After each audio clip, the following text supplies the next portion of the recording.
Welcome, my friend.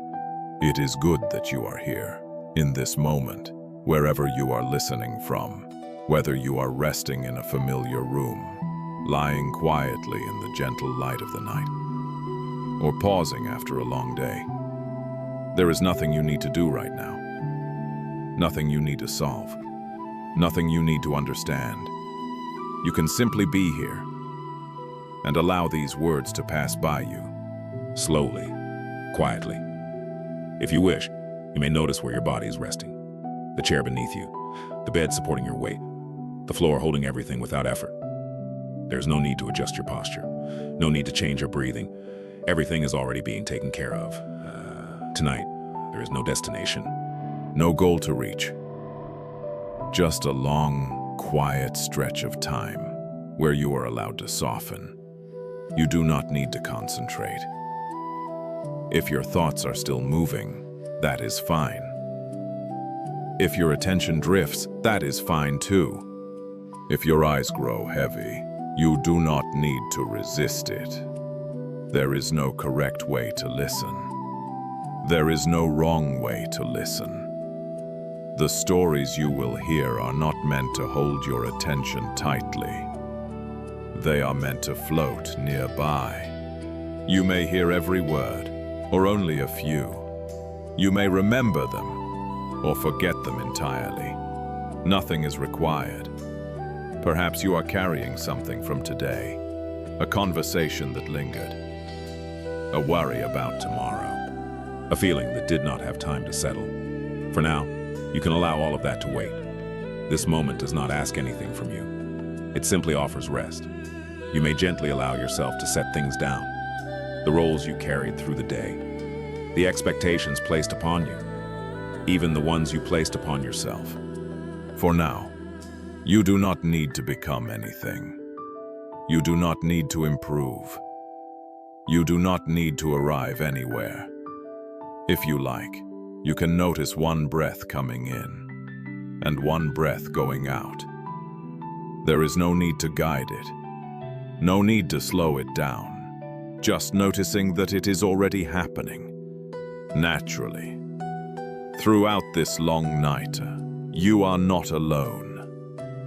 These stories have been shared in moments like this for a very long time. In quiet rooms, in the space between breaths. They are in no hurry. They do not mind if you fall asleep. They will continue gently, whether you are listening or dreaming. So allow your body to rest. Allow your mind to soften. There is nowhere else you need to go. We will begin slowly, very gently. As this long night unfolds, there is something simple to remember. You do not need to listen in order to understand. You do not need to stay awake in order to receive anything. These stories are not lessons. They are not meant to convince you of anything. They are not asking you to think more deeply or to become someone different. They are simply here, like the night itself. Zen stories have always been shared in this way, not to explain life, but to sit quietly beside it. They point very gently, and then they step out of the way. If a sentence makes sense to you, you can let it pass. If it does not, you can let it pass as well. There is no need to hold on. There is no need to follow. Understanding can rest tonight. Meaning can rest. Even curiosity can rest. Sometimes the mind believes it must stay alert, just in case it misses something important. But nothing important will be lost here. What is meant to remain will remain without effort. You may notice moments where your thoughts begin to slow. Moments where words blur slightly or drift into the background. This is not a problem. This is often the moment when rest begins. The night does not ask you to be productive. It does not ask you to improve yourself. It simply allows you to be held by darkness, by quiet, by stillness. If you fall asleep during a story, the story does not mind. If you wake again later, the story will still be here. There is no beginning you must catch. There is no ending you must reach. Nothing in this night needs to be completed. So you can allow yourself to listen lightly, as if the words were coming from another room, as if they were part of the air around you, rather than something you must follow closely. You are free to drift, free to rest, free to let go of the need to understand. In this long night, there is no effort required, only presence, or even less than that, only rest. And from this place of rest, the stories will begin to arrive on their own, quietly, naturally, without asking anything from you. Now, without trying to do anything at all, you may begin to notice the simple fact of having a body, not as an idea, just as a quiet presence. You do not need to move. You do not need to adjust yourself. Whatever position you are in is already enough. You might notice the weight of your body where it is resting, the gentle pressure beneath you, the way gravity is holding everything without effort. There is no need to check if you are relaxed.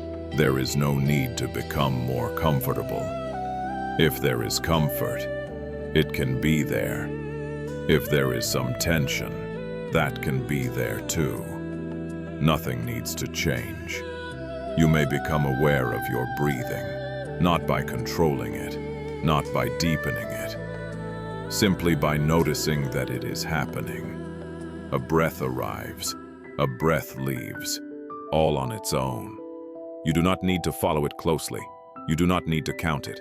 You do not need to stay with it. Just knowing that it is there is enough. As you listen, the body may begin to soften in small ways. The jaw may loosen slightly. The shoulders may settle a little. Or nothing may change at all. Either way is fine. You are not practicing anything here. You are not doing this correctly or incorrectly. You are simply allowing yourself to be as you are. If thoughts appear, you do not need to push them away. You do not need to finish them. You can let them drift past, like distant sounds in the night. The body knows how to rest. The breath knows how to breathe. You do not need to supervise. If sleep comes, you can let it come. If it does not, that is also fine. There is no schedule to follow, no state you need to reach. This moment is already complete, so you can allow the body to sink a little deeper into its resting place. You can allow the breath to continue in its own rhythm, and you can allow the mind to grow quieter without trying to make it quiet. From here, there is nothing more to prepare, nothing more to settle. The night is already holding you, and the first story will begin, gently, from this place of rest, high above the lowlands, where paths grew narrow and clouds moved slowly among the peaks. There stood an old mountain temple. Its wooden beams were darkened by centuries of wind and rain. Its stone steps were worn smooth by countless silent feet. The temple did not announce itself. It simply remained. Morning and evening passed gently there. Mist gathered and dissolved. Bells sounded and faded. Time moved differently, as if it had learned not to hurry. Within these quiet walls lived a monk named Kenjiro. Kenjiro had been blind since birth. He had never seen the mountains surrounding the temple, never seen the ink spread across paper, never seen the shape of a single written character. And yet, it was said throughout the distant provinces that Kenjiro was the finest calligrapher in the land. Travelers spoke of his work in hushed tones, of characters that seemed to breathe, of strokes that carried weight, stillness and depth beyond technique. Some said the brush moved as if guided by something older than skill. Others said the paper itself seemed to rise and meet his hand. Curious students began to arrive. They climbed for days through forests and narrow passes, not to learn a method, but simply to watch. They would sit quietly as Kenjiro prepared his ink, grinding the black stick slowly against the stone, adding water, drop by drop, listening. There was no rush in his movements, no hesitation, no effort to impress. When he lifted the brush, the room grew still, not because anyone demanded silence, but because silence arrived on its own. The brush touched the paper, and something seemed to pass through him, rather than come from him. Each stroke appeared complete the moment it emerged. Nothing added, nothing corrected.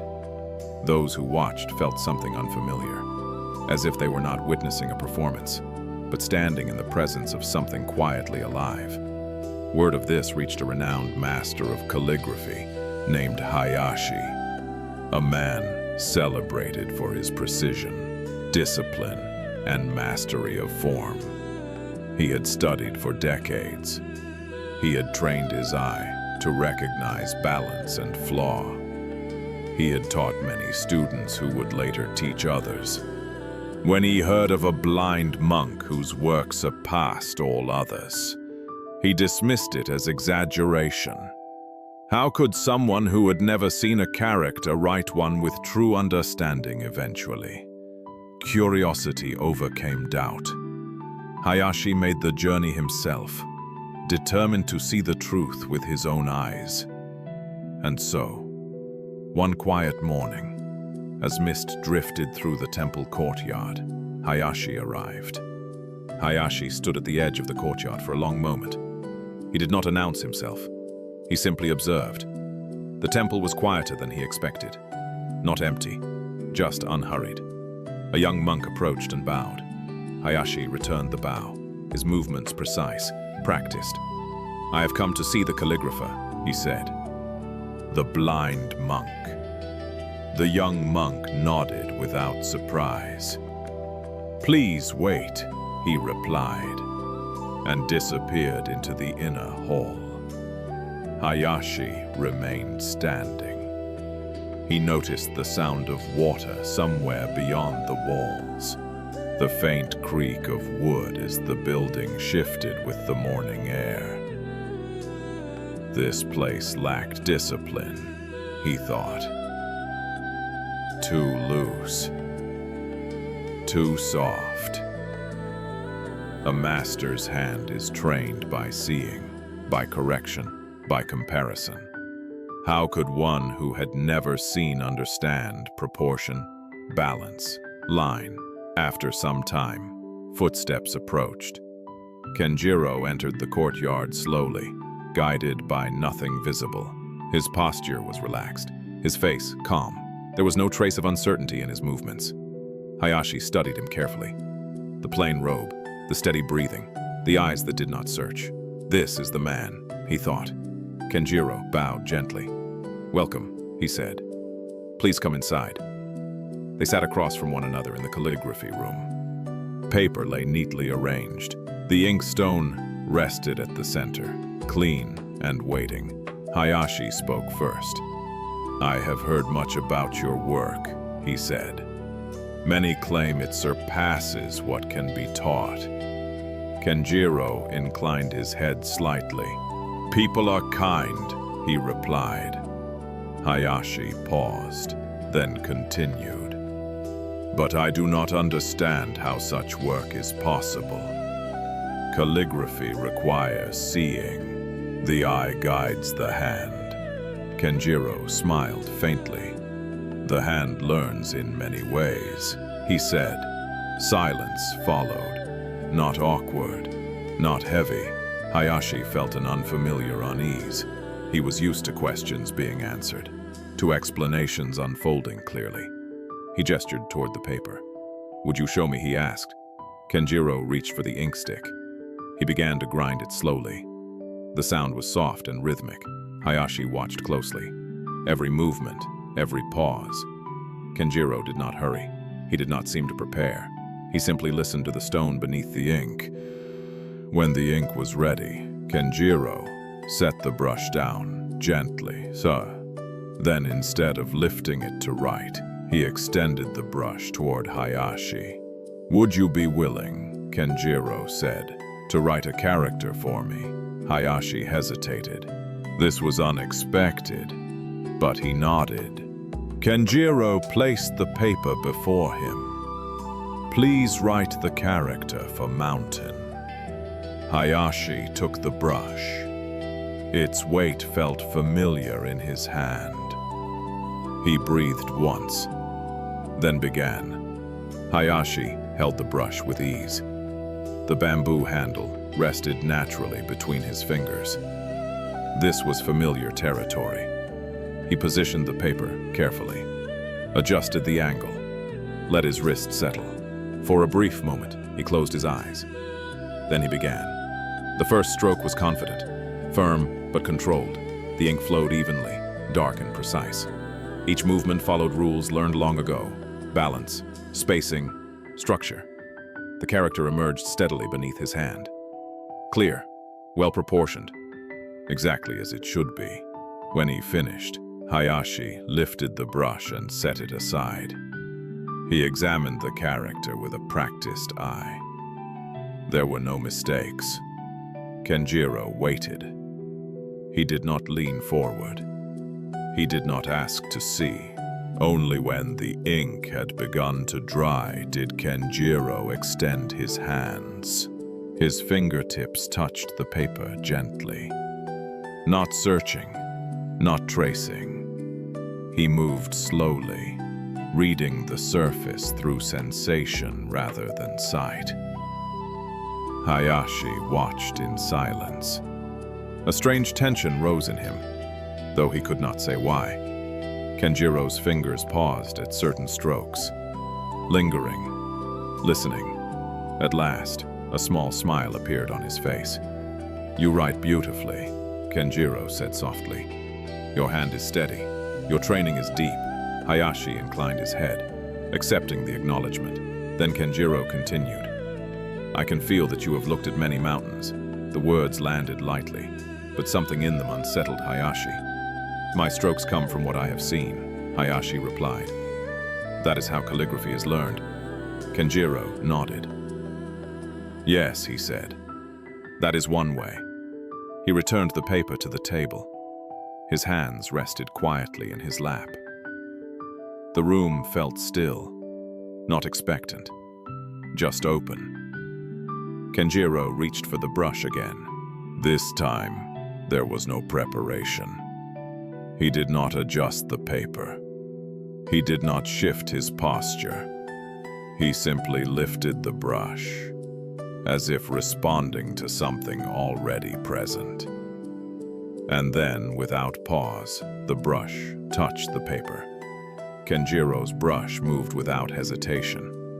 There was no pause to consider form, no adjustment of angle or pressure. The first stroke appeared slowly, as if rising from beneath the paper rather than being placed upon it. Hayashi watched, transfixed. The movement was simple, almost unremarkable, and yet something was different. The ink did not merely rest on the surface. It seemed to settle, to sink, to belong. Each stroke followed the last without interruption. Not rushed, not measured. The character took shape quietly. Not as a symbol, but as a presence. Hayashi felt an unfamiliar sensation. A heaviness in his chest, a widening in his breath. The lines on the page carried weight, not decorative weight, but the weight of something ancient and unmoving. Kenjiro's hand did not guide the brush. It followed it. When the final stroke was complete, he set the brush down gently. No flourish, no acknowledgement. The room felt deeper somehow, as if the air itself had settled. Hayashi leaned forward. He had seen thousands of characters written. He had written more than most. But this did not resemble mastery as he understood it. How? he asked quietly. "Did you learn to write like this?" Kenjiro did not answer immediately. Then he spoke. "When I write a mountain," he said, "I do not try to remember its shape." He paused. "I become its stillness, its weight, its patience."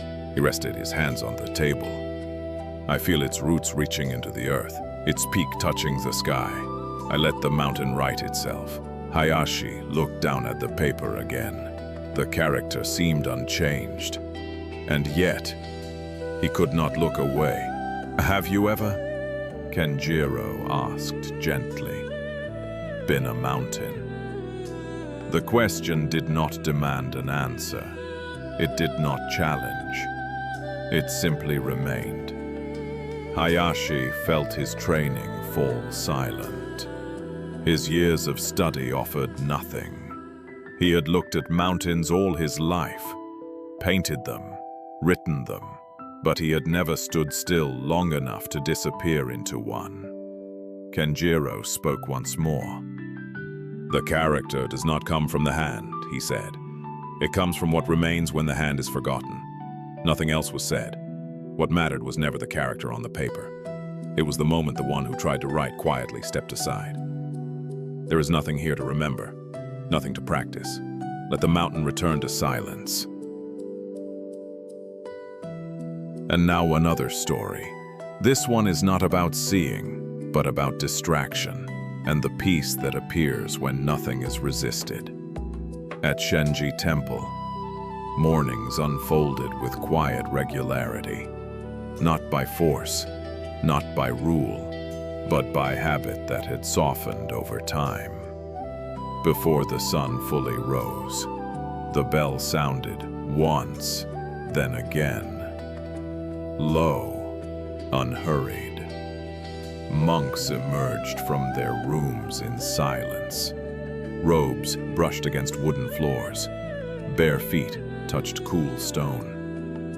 They gathered in the main hall, as they had for generations. Each monk found his cushion. Each settled into stillness. Breath slowed. Spines lengthened. Hands rested easily. Nothing special was happening. And because of that, everything felt complete. Outside, the cedar trees held the morning mist. Light filtered through branches without preference. Birdsong rose and fell. And then, quietly, something else entered the rhythm. A cat. She appeared without announcement, as if she had always been there. Her fur was thick and unevenly colored. Her body round and confident, her steps silent but purposeful. The monks did not turn their heads. They did not open their eyes. The cat paused at the threshold of the hall, sat for a moment, observed. Then she walked inside. She moved between cushions with ease. Her tail brushed against robes. Her whiskers trembled as she sniffed unfamiliar scents. She did not hurry. She did not seek attention. She simply explored. A monk felt something warm brush his ankle. Another sensed weight settle briefly against his leg. No one reacted. The hall remained still. The cat stopped near a small wooden bowl of water placed beside a cushion.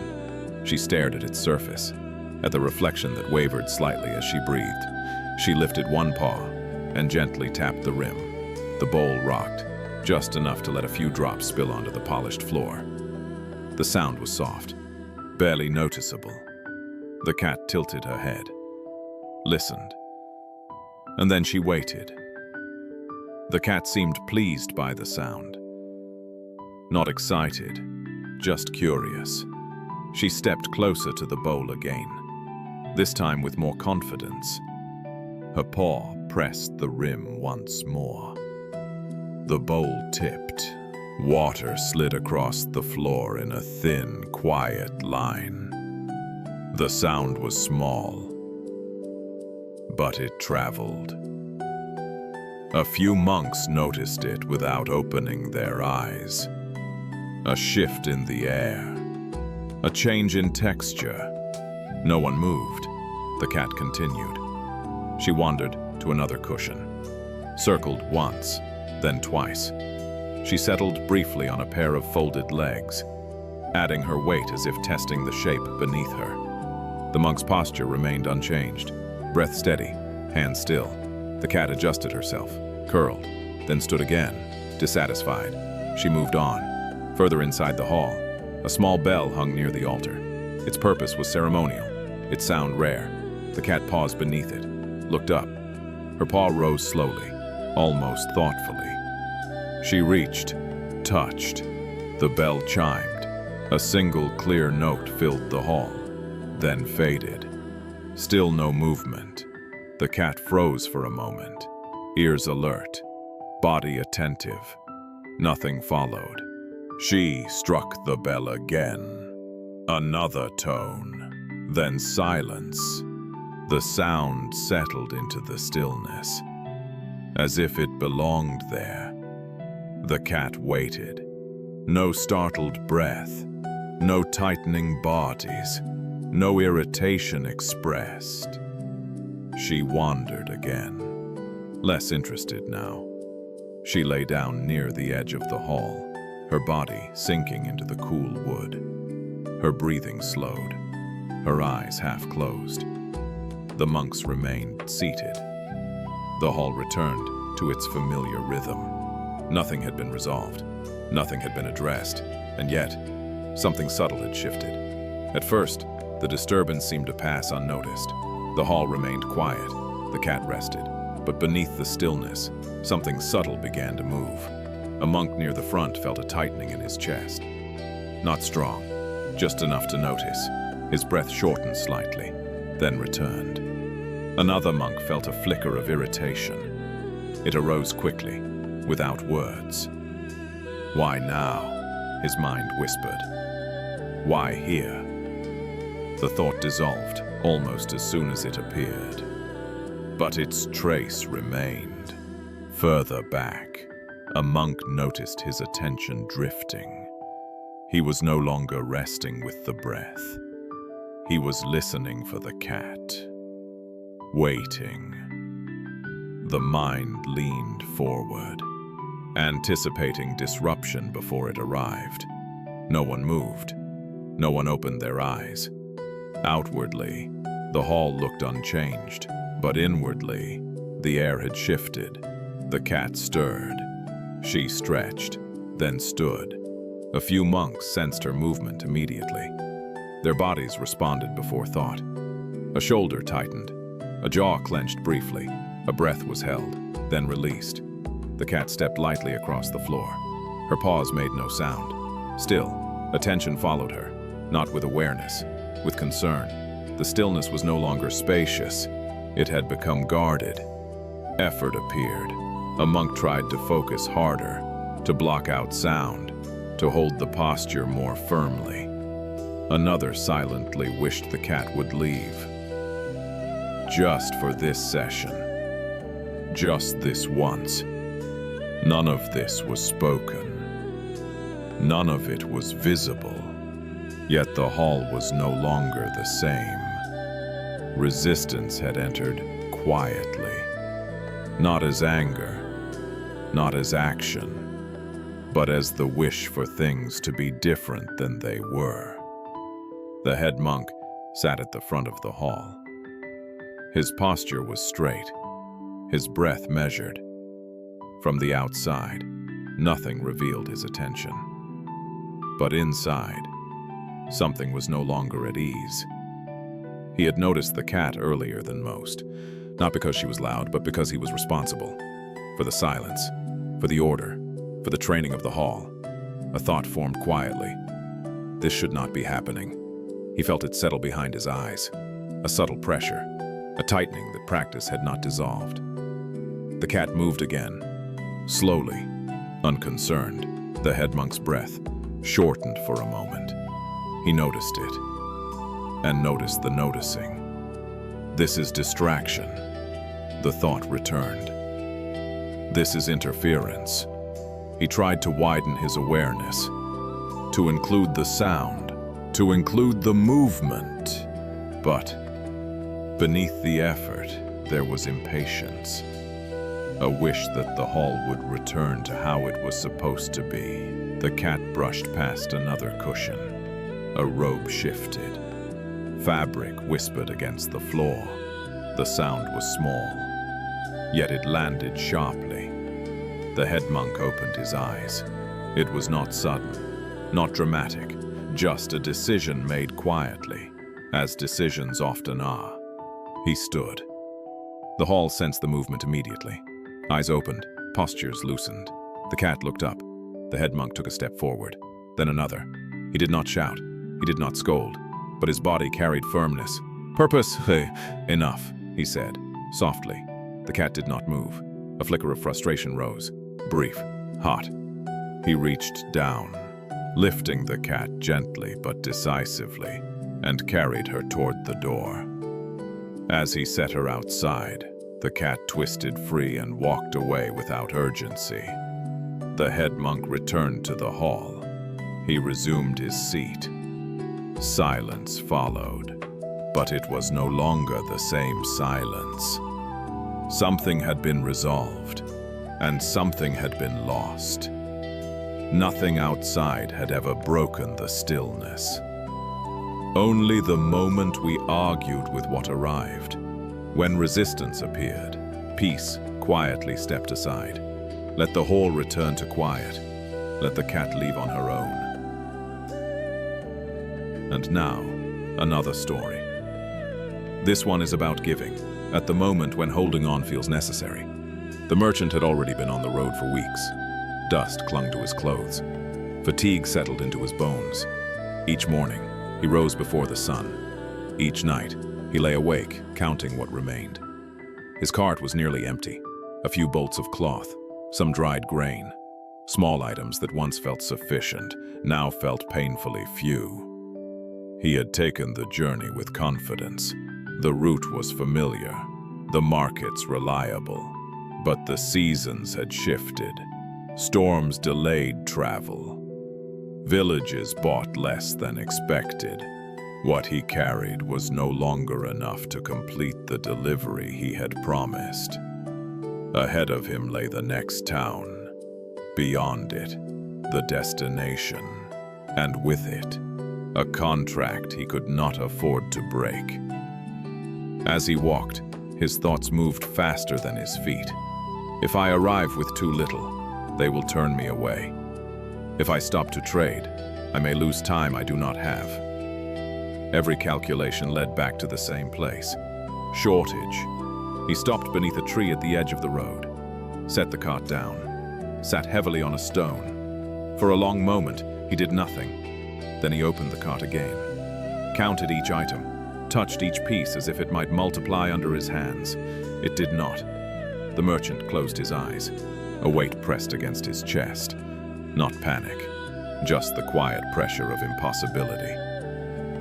He had done everything correctly, planned carefully, worked hard. And still, this was where he found himself. The road ahead did not change. The cart did not grow lighter. Only the question remained. What does one do when there is not enough? As the merchant sat beneath the tree, a figure approached along the road. An older man, his pace unhurried, a small bundle resting easily on his shoulder. He stopped when he saw the merchant, not out of concern, simply because stopping felt natural. "You look tired," the man said. The merchant nodded. "I am," he replied. "There is not much else to say." The man lowered himself onto the ground nearby. He did not ask questions. He did not offer sympathy. They sat together in silence for a while. The road continued to breathe around them. Eventually, the merchant spoke again. "I have taken on a delivery I cannot complete," he said.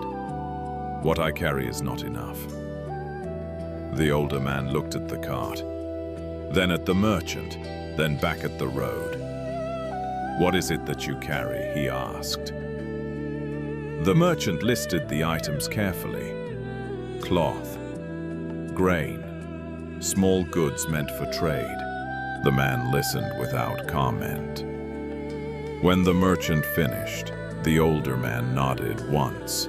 Then give it away, he said. The words fell gently, without emphasis. The merchant turned to him, confused. Give it away, he repeated. Yes, the man said. To those you meet along the road. The merchant frowned. That would leave me with nothing. The older man smiled slightly. You already have almost nothing, he said. The merchant felt irritation rise. Not sharply. Just enough to be noticed. I am trying to fulfill a promise, he said. Not to fail. The man adjusted the strap on his shoulder. Sometimes, he said, the promise you are trying to keep is not the one that matters. They sat again in silence. The merchant looked at his cart, at the thin inventory, at the road stretching ahead. The advice made no sense. And yet, it did not leave him. The older man stood. I will continue on, he said. You may do as you wish. And without waiting for a reply, he walked on. The merchant remained beneath the tree, holding words he did not understand, and a decision he did not yet trust. The merchant remained beneath the tree long after the older man had disappeared down the road. The air was still. Nothing urged him forward. He looked again at the cart, at the few items that remained, at how little separated enough from nothing at all. The advice echoed quietly, not as instruction, more like a question that refused to settle. Give it away. He stood slowly, lifted the cart handles, and began walking again. The next village appeared just before dusk, small, unassuming, a few homes clustered near the road, a well at the center. People moved without urgency. The merchant stopped near the square. He did not announce himself. He waited. A woman approached first, her clothes worn thin, a child resting against her side. She looked at the cart, then at him. Are you selling? She asked. The merchant hesitated. Only for a moment. He reached into the cart and handed her a bundle of grain. She blinked, surprised. How much, she asked. Nothing, he said. The word felt strange in his mouth, but it did not resist. She accepted the grain slowly, as if unsure it was real. Then she bowed and stepped away. The merchant stood still. His chest felt lighter, and also more exposed. Another person came, then another. Cloth was given, tools passed on, small goods placed into waiting hands. Each time, there was a pause, a quiet doubt, then movement. With every offering, the cart grew lighter, and the road ahead felt no clearer. When the cart was empty, the merchant closed it gently. He did not feel relief. He did not feel confidence. Only openness. There was nothing left to calculate, nothing left to protect. As he prepared to leave the village, an elder approached him. You have traveled far, the elder said. You should not continue the road empty-handed. The merchant shook his head. I have nothing to offer, he replied. The elder smiled. You have already offered enough, he said. He gestured to a small sack at his feet. Take this, he continued, for the next part of your journey. Others stepped forward. A piece of bread.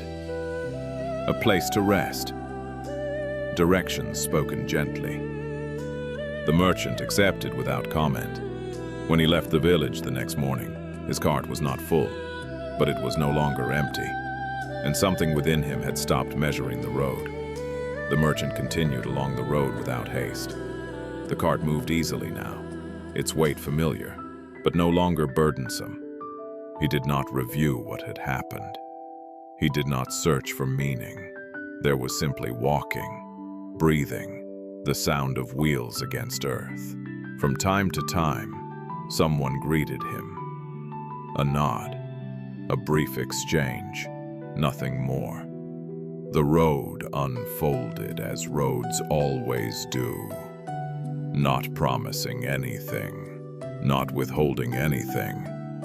When he reached his destination, there were no questions asked.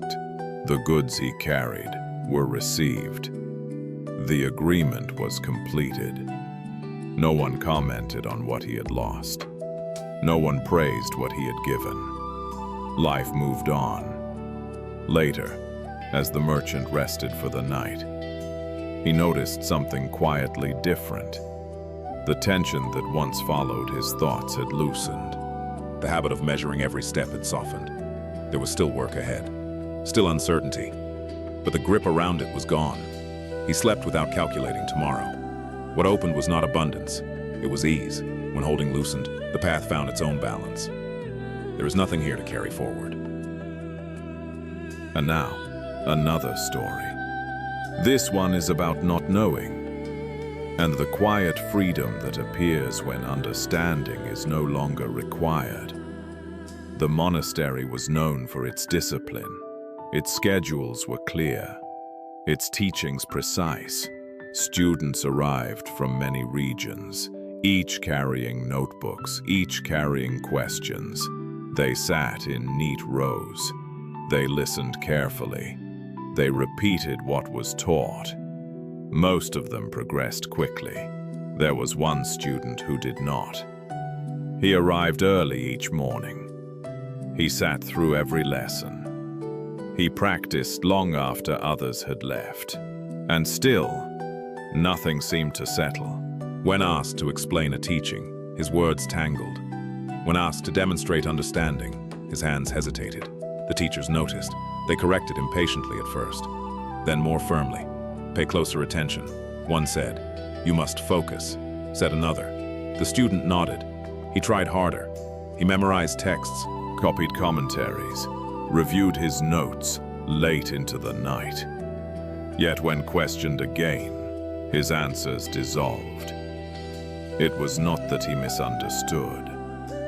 It was as if the teachings passed through him without leaving a trace. Other students grew impatient. "How can you not grasp this?" they asked. It is clear. The student did not argue. He did not defend himself. He simply listened and tried again. Weeks passed, then months. The monastery continued its rhythm. Lessons given, lessons absorbed, except by him. Eventually, his teachers stopped correcting him, not out of frustration, but out of quiet uncertainty. Something about the student did not fit their methods, and so, one evening, he was sent to speak with the old master. The old master listened as the teachers spoke. They described the student carefully.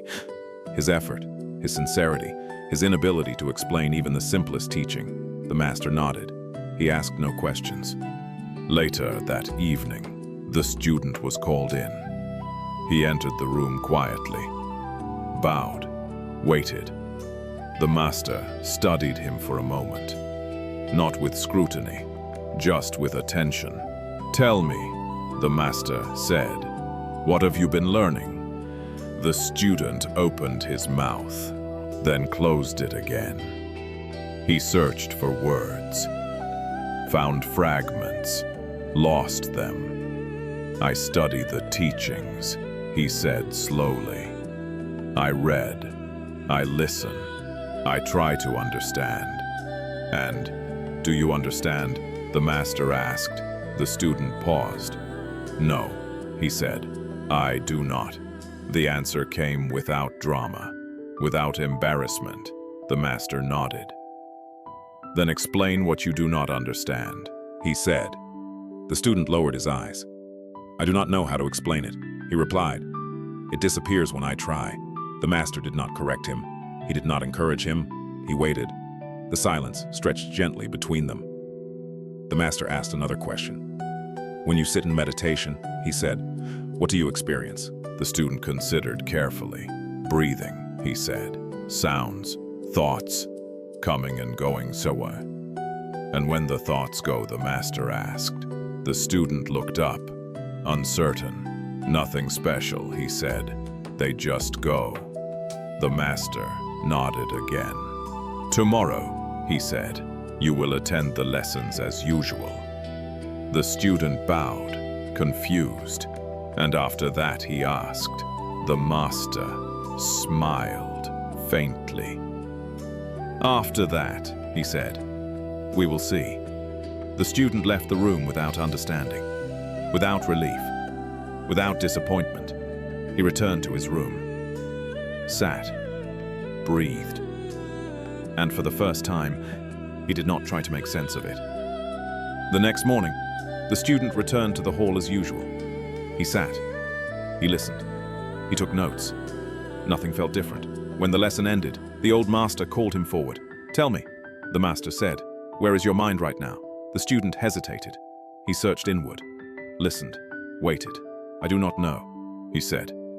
The master nodded. Then find it, he replied, and bring it to me. The student bowed and returned to his seat. He sat for a long time after the hall emptied, breathing, listening. He looked for the mind. He looked for it in thoughts as they appeared. They came and went. None stayed. He looked for it in sensations. Warmth, coolness, pressure, movement. They shifted constantly. He looked for it in memory, in expectation, in effort. Each time he thought he had found something, it changed. Hours passed. When the evening bell sounded, the student returned to the master. I have searched, he said. I cannot find the mind. The master looked at him quietly. Good, he said. The word landed softly, without praise, without explanation. The student waited, confused. The master continued. If you cannot find it, he said, then how can it trouble you? The student felt something loosen, not a realization, just a release. The weight of trying slipped away. He bowed. The master said nothing more.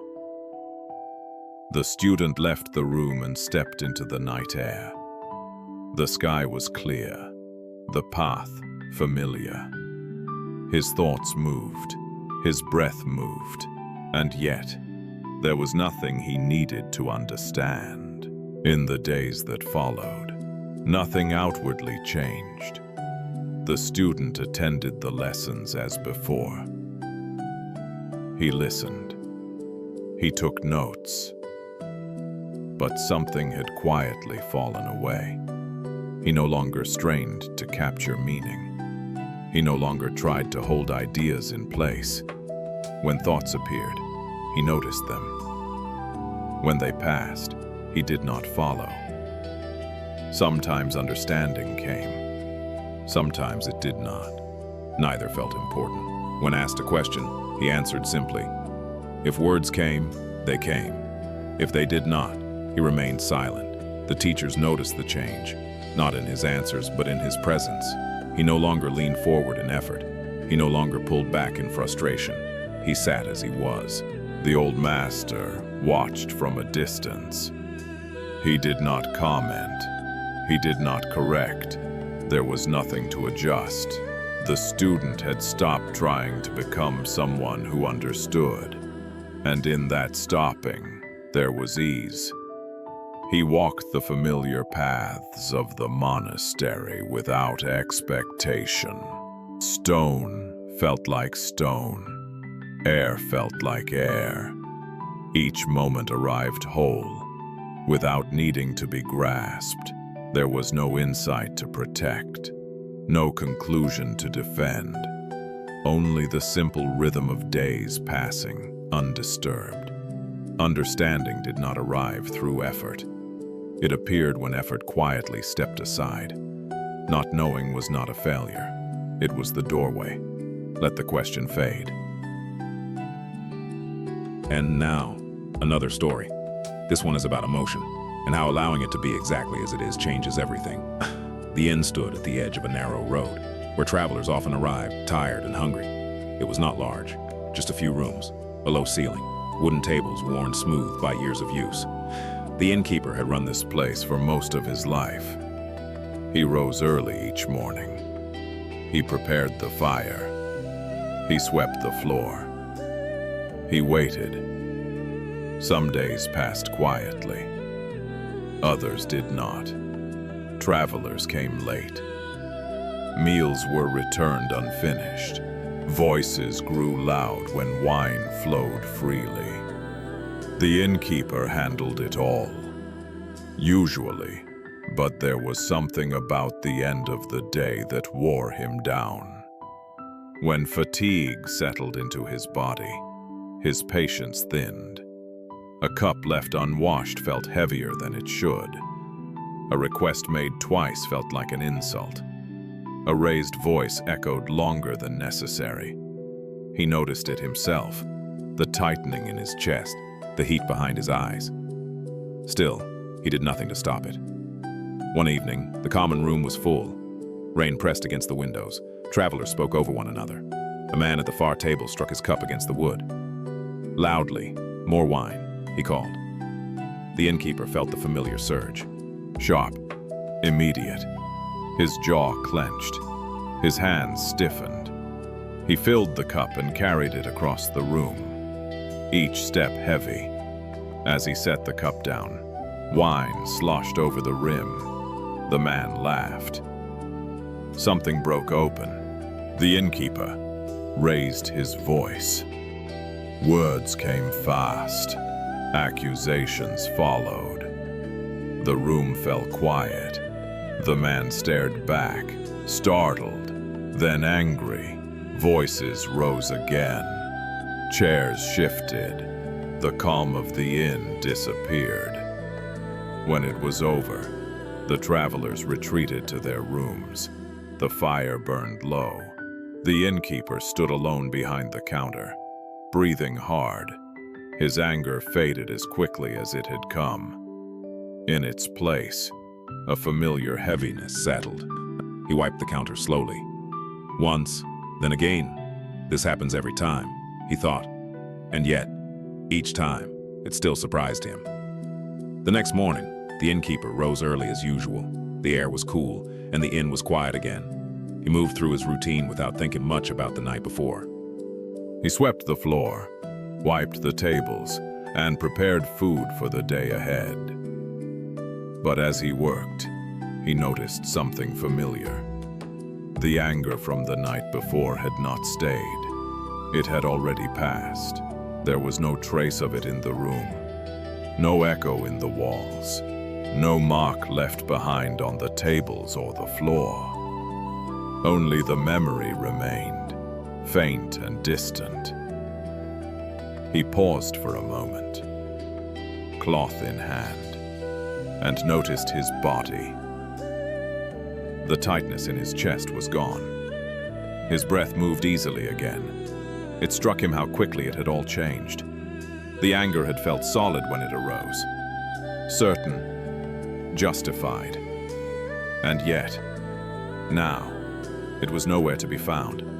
He did not make an effort to calm himself. He had not corrected his behavior. He had not resolved anything. The anger had simply come, and then it had gone, like weather. A storm that gathers suddenly, releases its force, and then moves on without explanation. The innkeeper stood quietly with this observation, not judging it, not approving it, just noticing. By the time the first travelers arrived, the morning had fully settled. Bowls were placed on the tables. Voices returned to the room, and the innkeeper moved among them as before, aware now that what had felt overwhelming the night before had already dissolved on its own.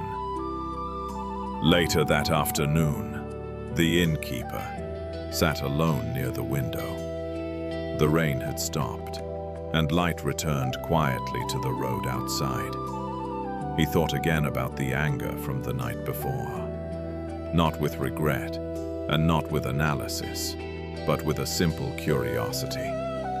It had arrived suddenly, filled the room completely, and then disappeared without leaving instructions behind.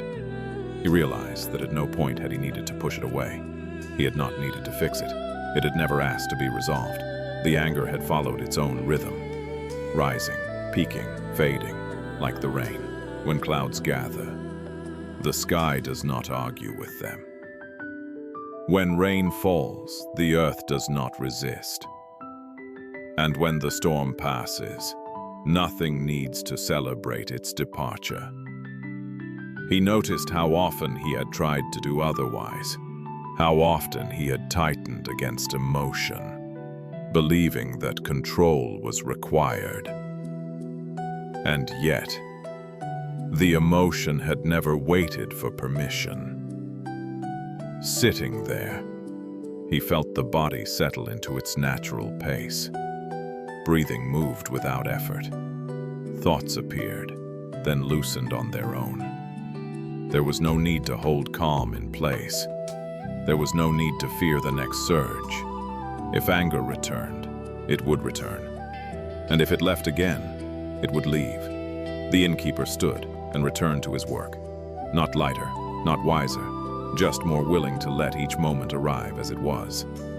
That night, as the inn grew quiet and the road outside faded into darkness, the innkeeper lay awake listening to the ordinary sounds of the world returning to their natural rhythm. No storm, no shouting, no resistance, just the soft creak of wood settling, the distant call of insects, the slow rise and fall of his breath. He noticed something unfamiliar, not the absence of anger, but the absence of effort around it. Nothing inside him was standing guard anymore. For so long, he had believed that emotions needed supervision, that without control they would grow dangerous, destructive, overwhelming. Yet the storm had come and gone without his permission, without his management, without his interference, and nothing had been damaged. In that quiet realization, something subtle shifted. Not a revelation, not a solution, just a loosening. He understood then that peace was not something he needed to protect. It was what remained when nothing was being defended. Anger could arise, joy could arise, fatigue, irritation, warmth, regret. All of it could move freely, like weather crossing an open sky. And the sky did not disappear because clouds passed through it. The innkeeper closed his eyes, not trying to hold calm, not trying to prevent the next feeling, simply resting in the space that allowed everything. Somewhere deep inside, the struggle had quietly stepped aside, and in its place, there was room. And so, as the echoes of the storm fade, we begin to notice something quieter beneath all experience. Not the emotions themselves, not the thoughts that come and go, but the space in which they appear. When struggle loosens, a different kind of question arises. Not how do I change this, but who is the one experiencing all of this? Zen teachings Often return to this inquiry, not to provide an answer, but to dissolve the one who keeps asking. Because sometimes the deepest misunderstanding is not about life, emotion, or suffering. It is about who we believe ourselves to be. The next story explores this gently. It is not dramatic. It does not resolve anything. It simply points, very quietly, to what remains when identity itself begins to soften. Long ago, in a quiet mountain monastery, there lived a young monk who was known for his sincerity.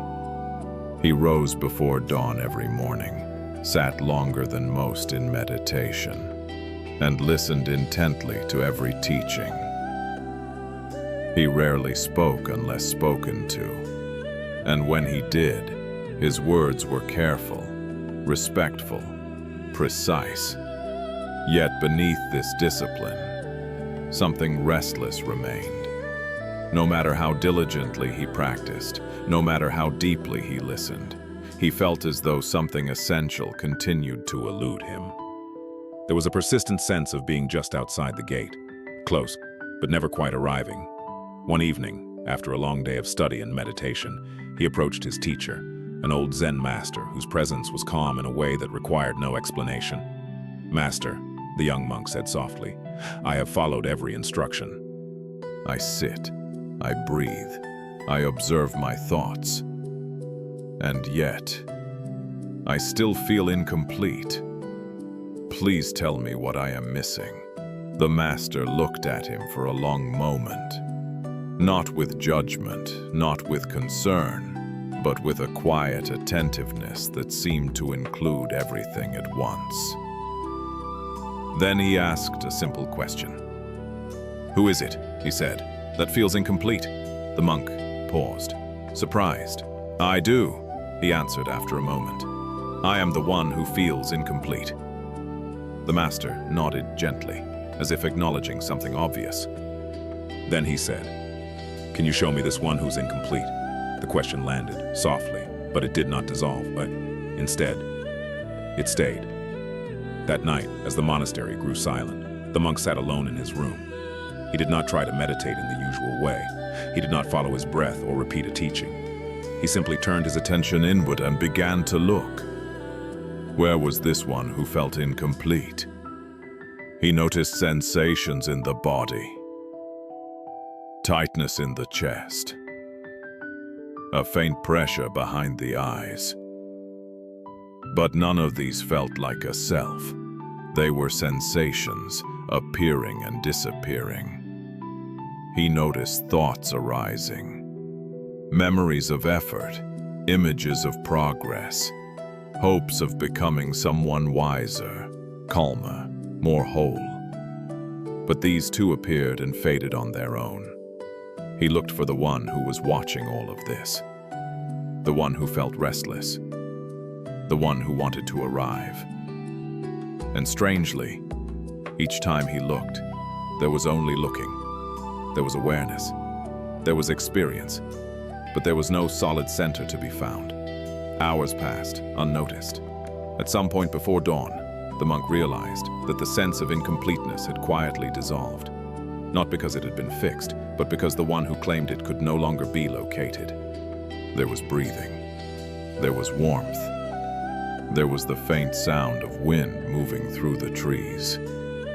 And there was no one lacking anything. The next morning, the young monk joined the others in the meditation hall. Nothing appeared different. The bells sounded as they always had. The floor felt cool beneath his knees. The familiar rhythm of breathing moved through the room. And yet, something subtle had shifted. He noticed that the urgency was gone. Not replaced by certainty, not replaced by understanding. Simply absent. When thoughts arose, they no longer felt like instructions. They appeared, hovered briefly, and dissolved, like mist touched by sunlight. He realized that the seeking itself had been doing the talking, the constant effort to improve, to arrive, to become someone else. Now that voice had softened, not silenced, just no longer believed. During the sitting, a question surfaced gently, without tension.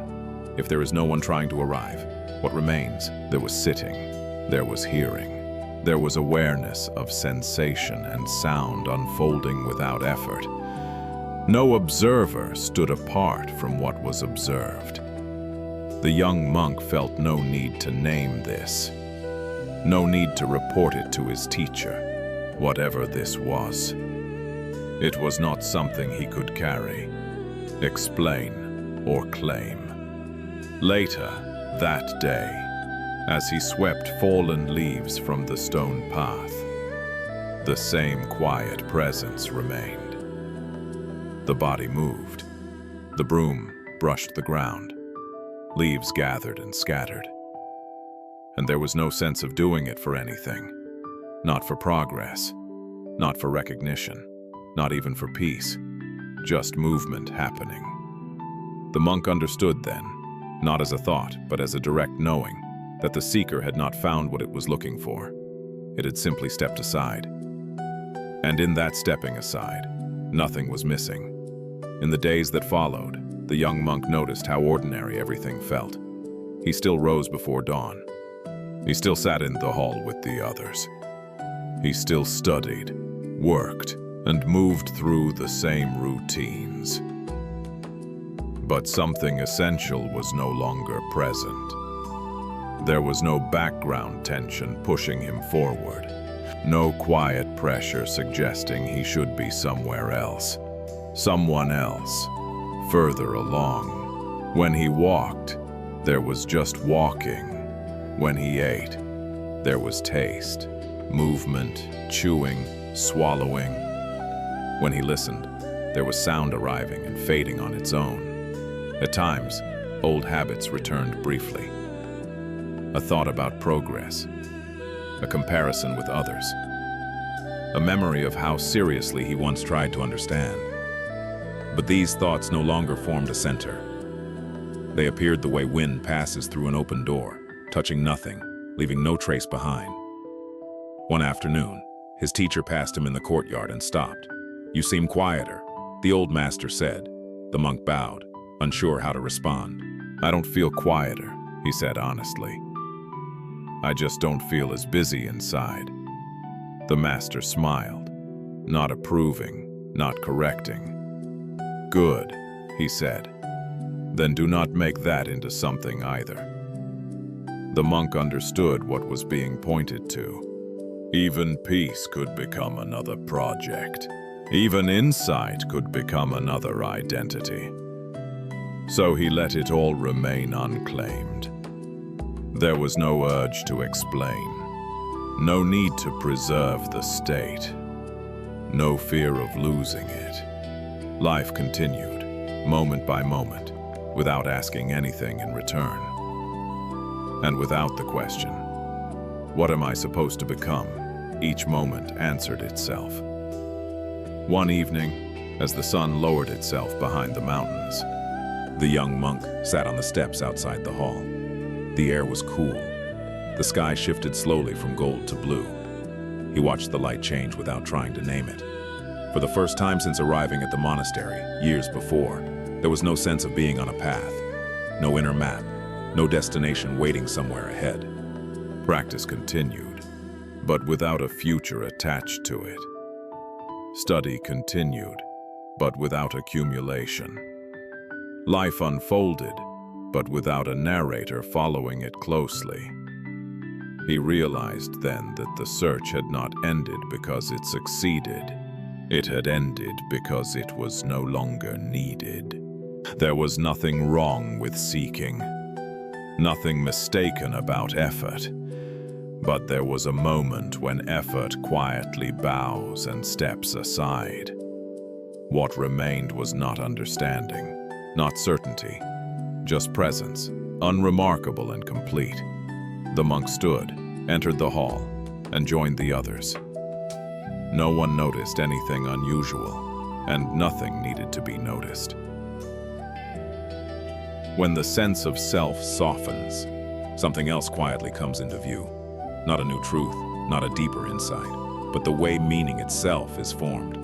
We begin to notice how easily the mind fills silence with interpretation, how quickly it assigns intention, threat, wisdom, or insult to what is simply happening. Often, what troubles us most is not what occurs, but the story we tell ourselves about it. Zen teachings return to this again and again, not to correct perception, but to reveal how fragile it is. The next story explores this gently, through a simple encounter and a profound misunderstanding. It asks us to notice not what is seen, but how seeing itself is shaped. In ancient China, there was a custom among Zen monasteries. When a wandering monk arrived seeking shelter for the night, He was often asked to engage in a brief exchange with a resident monk or attendant. This was not meant to test intelligence or skill, but to reveal the quality of understanding beneath words. One evening, a traveling monk arrived at a monastery tucked deep within a bamboo forest. His robes were worn from long journeys, and his eyes carried the alertness of someone still searching. The abbot, occupied with evening duties, asked his attendant to receive the visitor. The attendant was a quiet man who had served the monastery for many years. He was respected for his steadiness and insight. He also had only one eye. When the two monks met in the reception hall, the traveling monk proposed something unusual. "Let us speak without words," he said, raising his hand. "Through gesture alone." The attendant nodded, and the silent exchange began.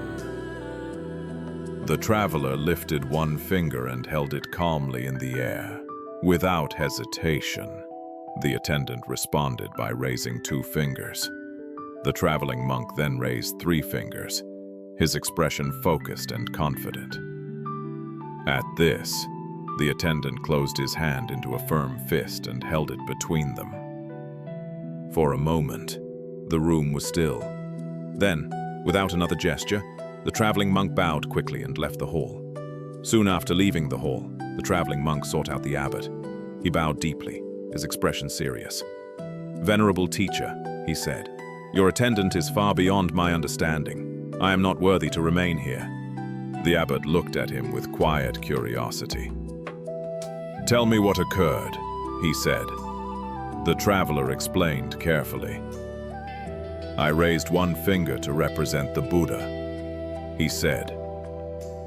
"But your monk responded with 2 fingers, showing the Buddha and the Dharma together.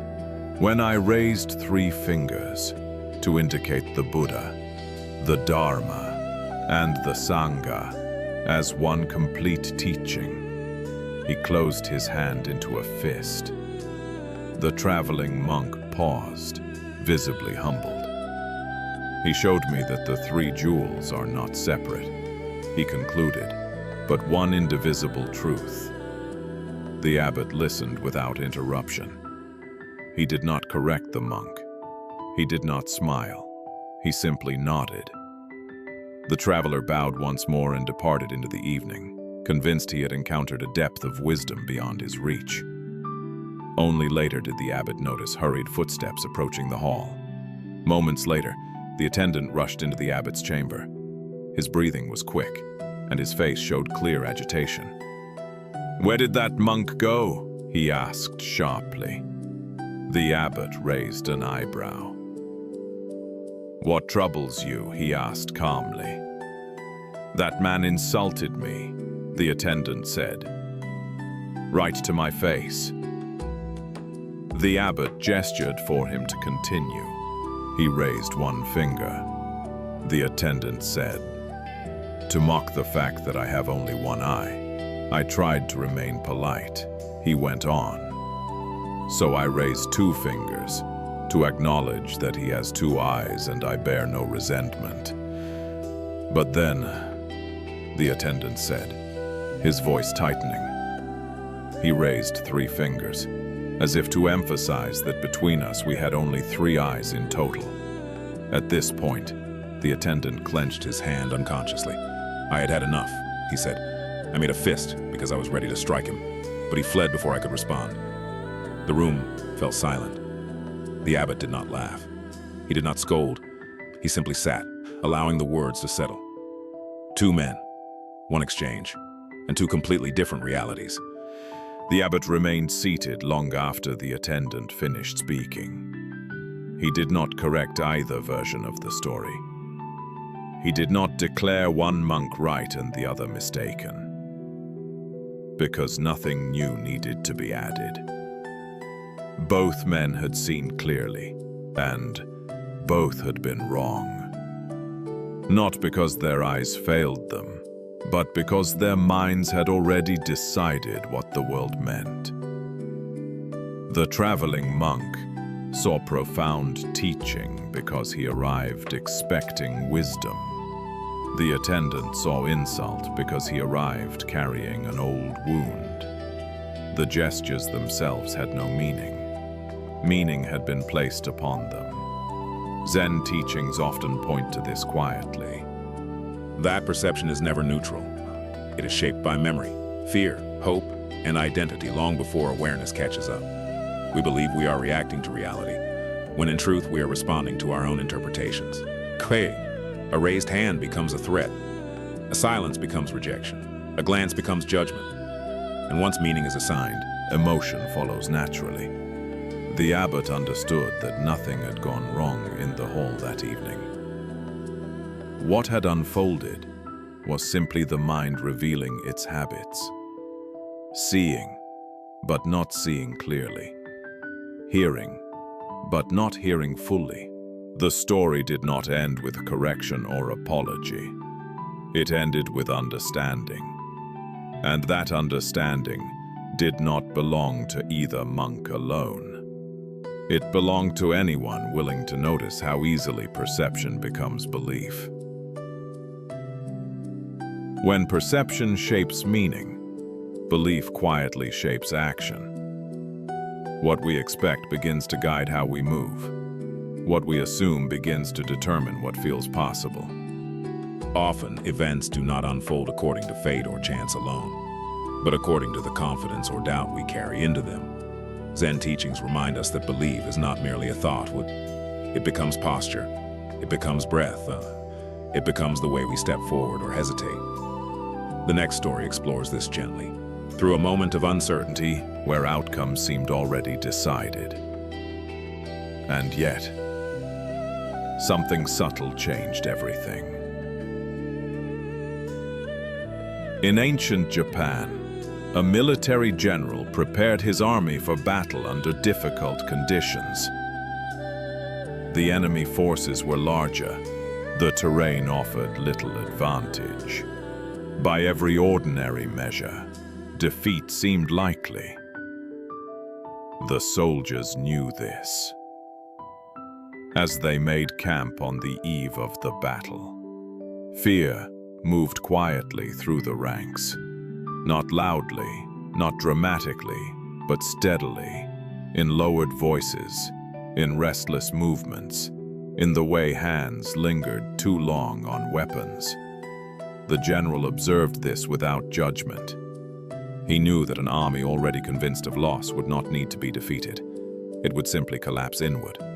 Before dawn, as mist hung low over the fields, the general led his soldiers to a small shrine beside the road. It was an old place, worn smooth by countless travelers. No grandeur, no promise. The soldiers gathered silently.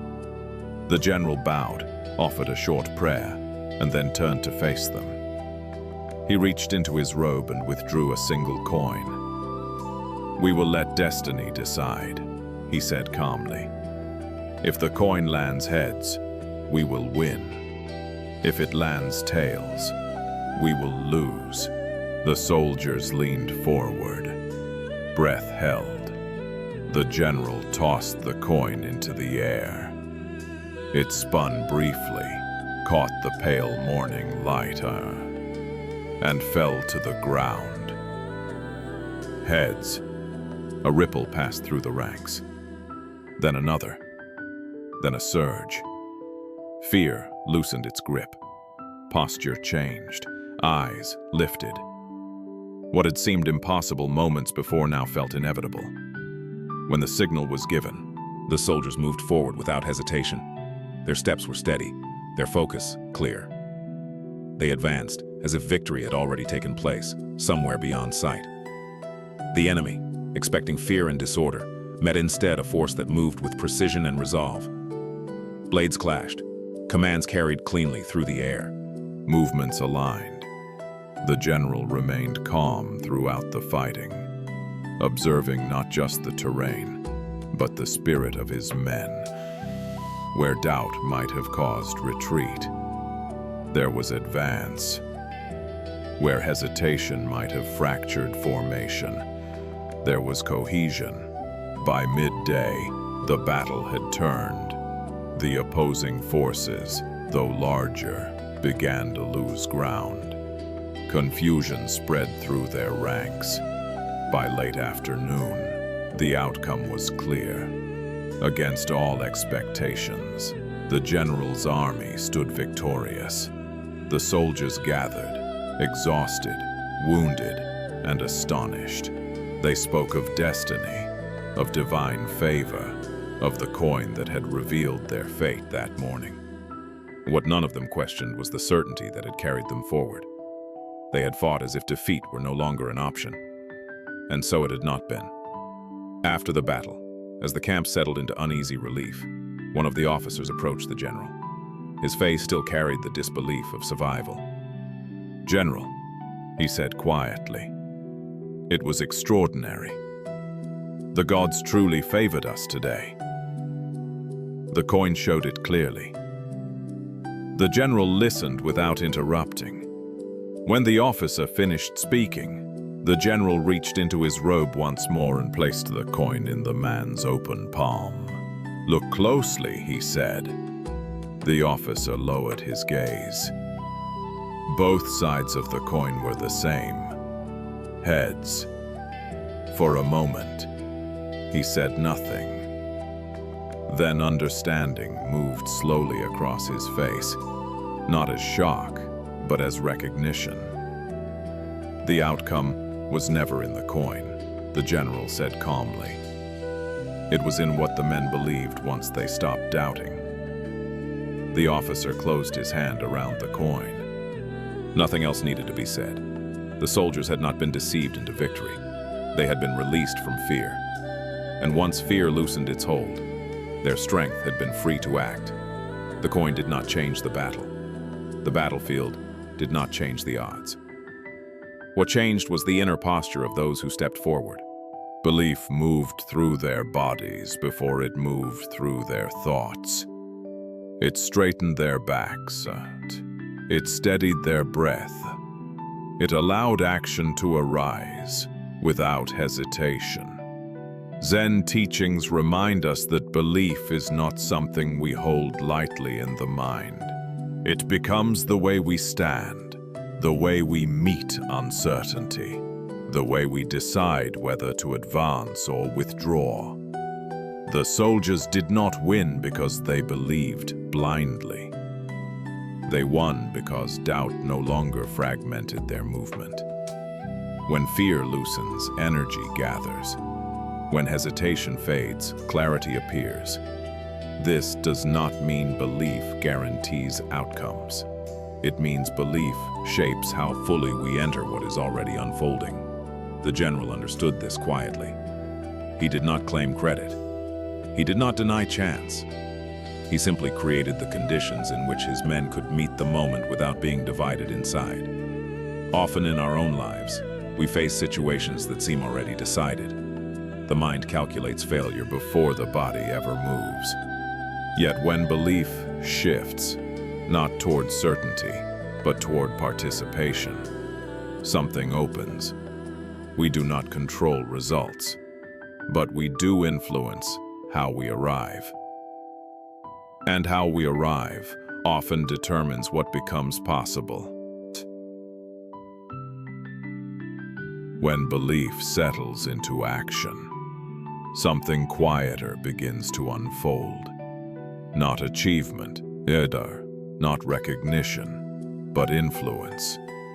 Much of what shapes the world does not arrive through intention or effort, but through presence, moving naturally outward, often unnoticed.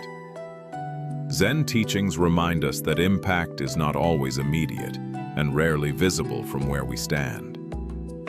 A single step, taken sincerely, sends ripples farther than we can see. The next story explores this gently, through a moment of disappointment and a truth revealed without force. It is a story about leaving and discovering what continues after we go. At a quiet monastery overlooking a wide mountain lake, a young monk sat alone on the stone steps. The evening light spread gently across the water, turning its surface into soft gold. The air was still. The world felt complete. Yet the monk's heart was heavy. Earlier that day, his teacher had spoken to him with kindness and a doubt, but without hesitation. "You will be returning home," the teacher had said. "This path is not for you." The words had landed softly, but their meaning cut deep. The monk had come to the monastery with hope. He had imagined becoming learned, respected, perhaps even useful to others. Instead, he felt as though he had failed. Now, watching the lake, he spoke quietly. "The boat is coming for me tomorrow," he said. "What can I say to my family? They believed I would become someone important." The old teacher sat beside him without responding at first. Together, they watched a small boat crossing the lake, its bow cutting cleanly through the still water. Behind it, a wide wake spread outward, catching the last light of the sun. The teacher raised a hand, slightly. "Look carefully," he said. The monk followed his gaze. The boat itself was small, almost unremarkable, but the wake it left behind widened steadily, rippling across the surface, touching places the boat would never reach. "That is you," the teacher said calmly, "and this lake is your life." The monk remained silent. "You believe that teaching requires words," the teacher continued, "or titles, or recognition. But watch what happens when something simply moves forward with sincerity." The golden wake continued to expand, reflecting light back toward the sky, long after the boat itself had passed. The teacher did not rush to explain. He let the image do its work. The monk watched as the boat moved farther away, becoming smaller with each moment, while the wake behind it continued to widen. Each ripple touched another. Each movement carried the light a little farther. "You see," the teacher said quietly, "the boat does not try to create the wake. It does not decide how far it will travel or who will notice it. It simply moves." The monk felt something loosen inside him. He had believed that influence required intention, that value came from being recognized, that worth depended on being remembered. But the wake did not belong to the boat once it had passed. It belonged to the water. "It is the same with your life," the teacher continued. "You will move through moments you think are small, through choices that feel ordinary, through actions no one applauds, and still," he said, "something will spread." The monk noticed how the wake reached the far edges of the lake, touching the shore gently, without force.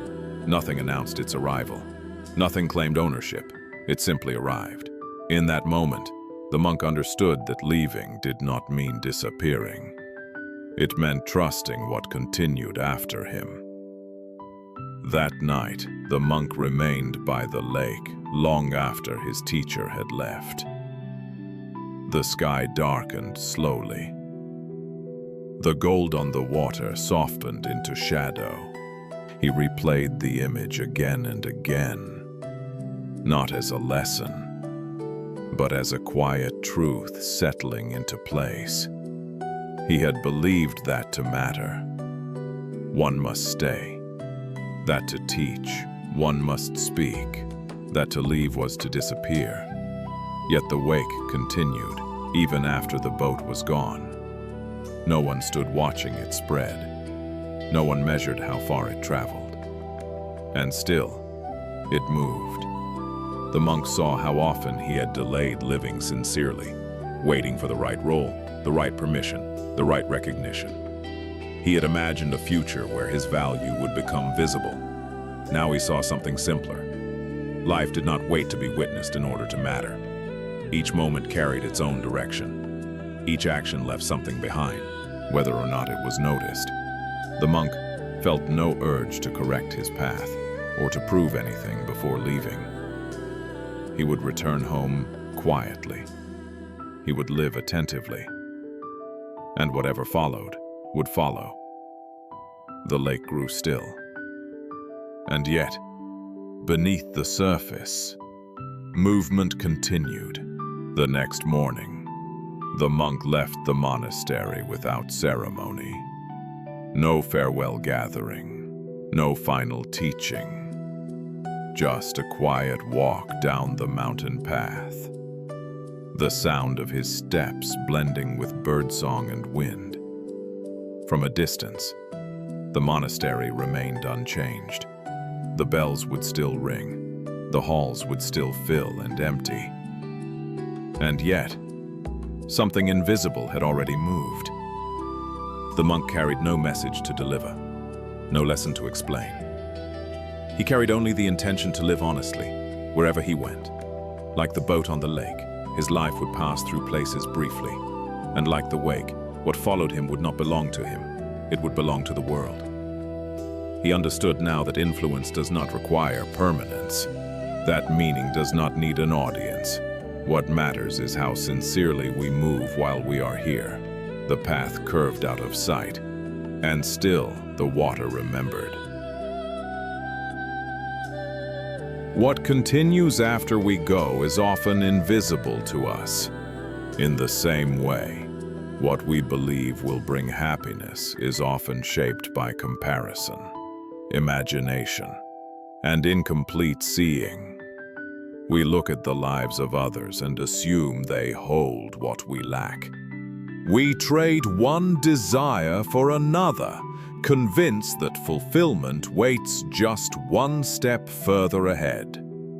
Zen stories return to this pattern gently, not to warn us away from desire, but to show how easily the mind mistakes movement for meaning. The next story explores this through a simple life, lived honestly, and a series of wishes that never quite settle.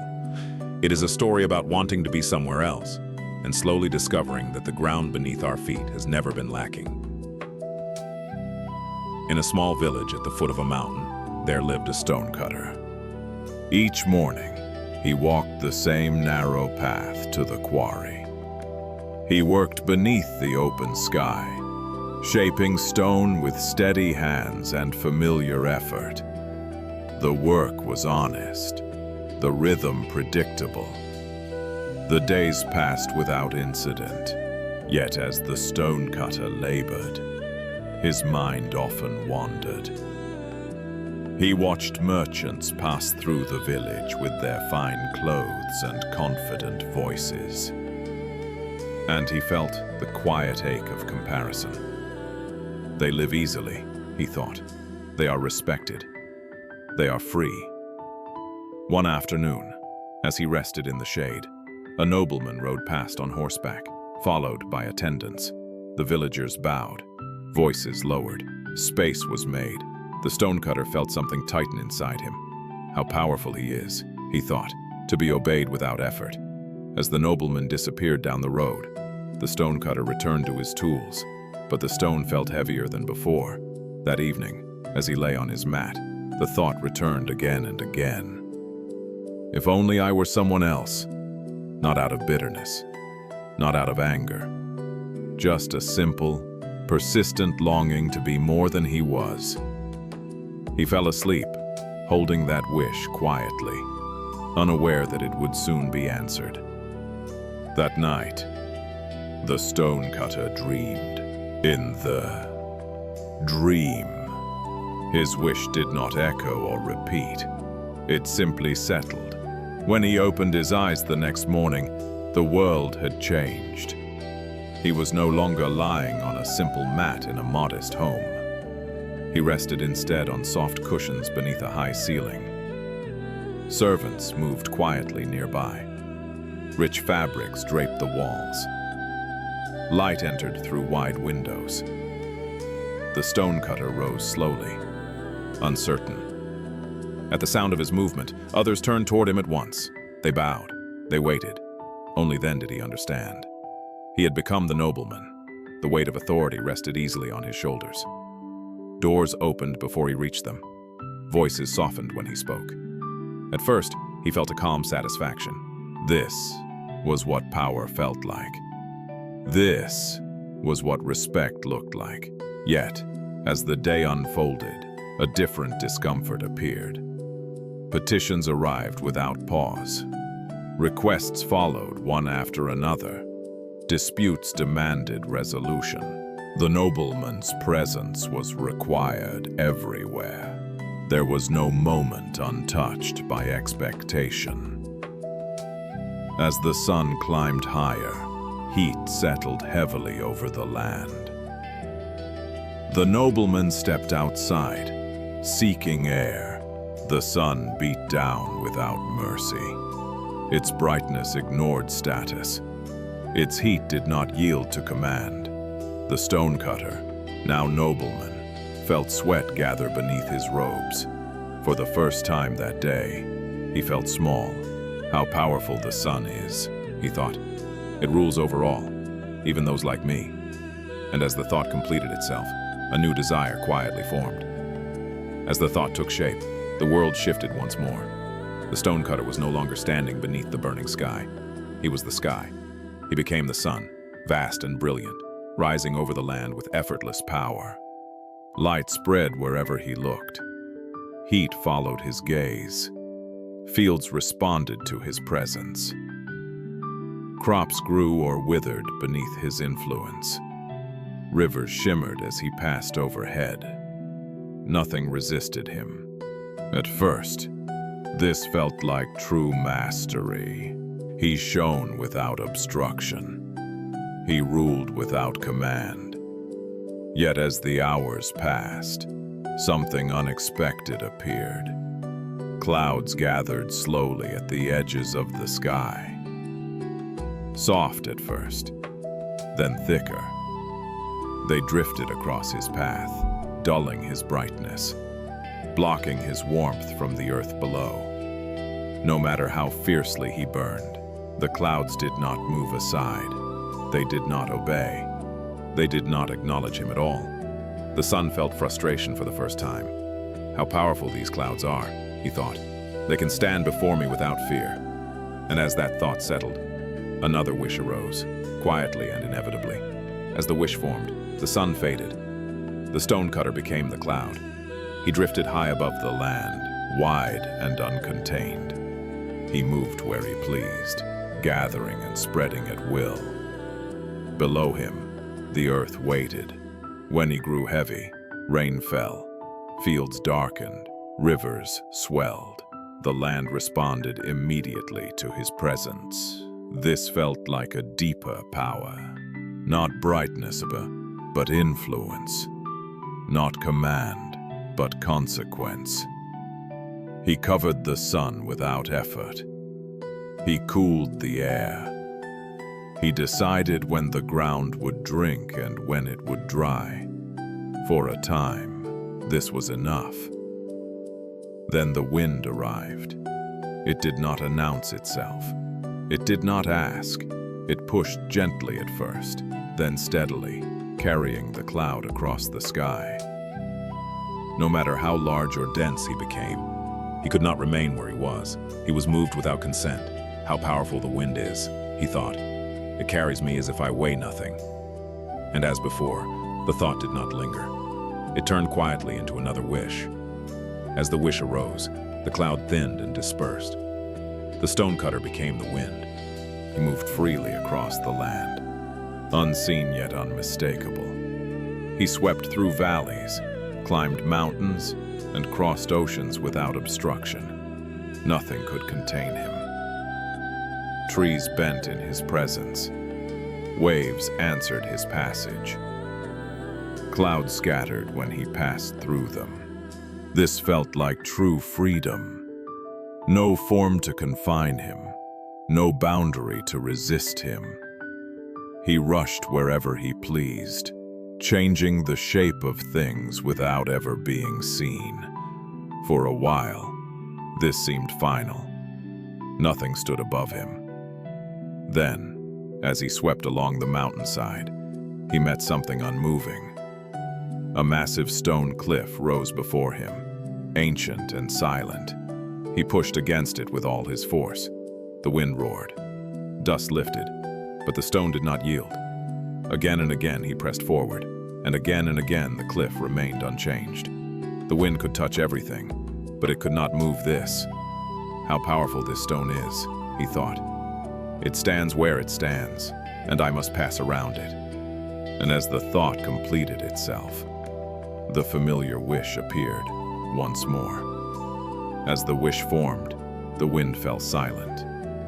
The stonecutter became the stone. He stood firm on the mountainside, vast and unmoving. Rain fell against him and ran down his surface. The sun warmed him by day. Cold settled into him by night. Seasons pass it without leaving a mark. The wind struck him again and again, but he did not shift. Clouds gathered above him, but he did not respond. He simply remained. This felt like the deepest power of all. Not movement, not influence, endurance. Nothing asked him to change. Nothing required his effort. And yet, as time passed, something else appeared. A familiar sound, the steady rhythm of metal against stone. A man stood before him, lifting a hammer again and again. Each strike was small, each impact precise. Chips of stone fell away, slowly, relentlessly. The stone felt something it had not felt before. Change. How powerful this stonecutter is, he thought. With patient effort, he reshapes even me. The thought did not bring frustration. It brought recognition. In that moment, the cycle completed itself.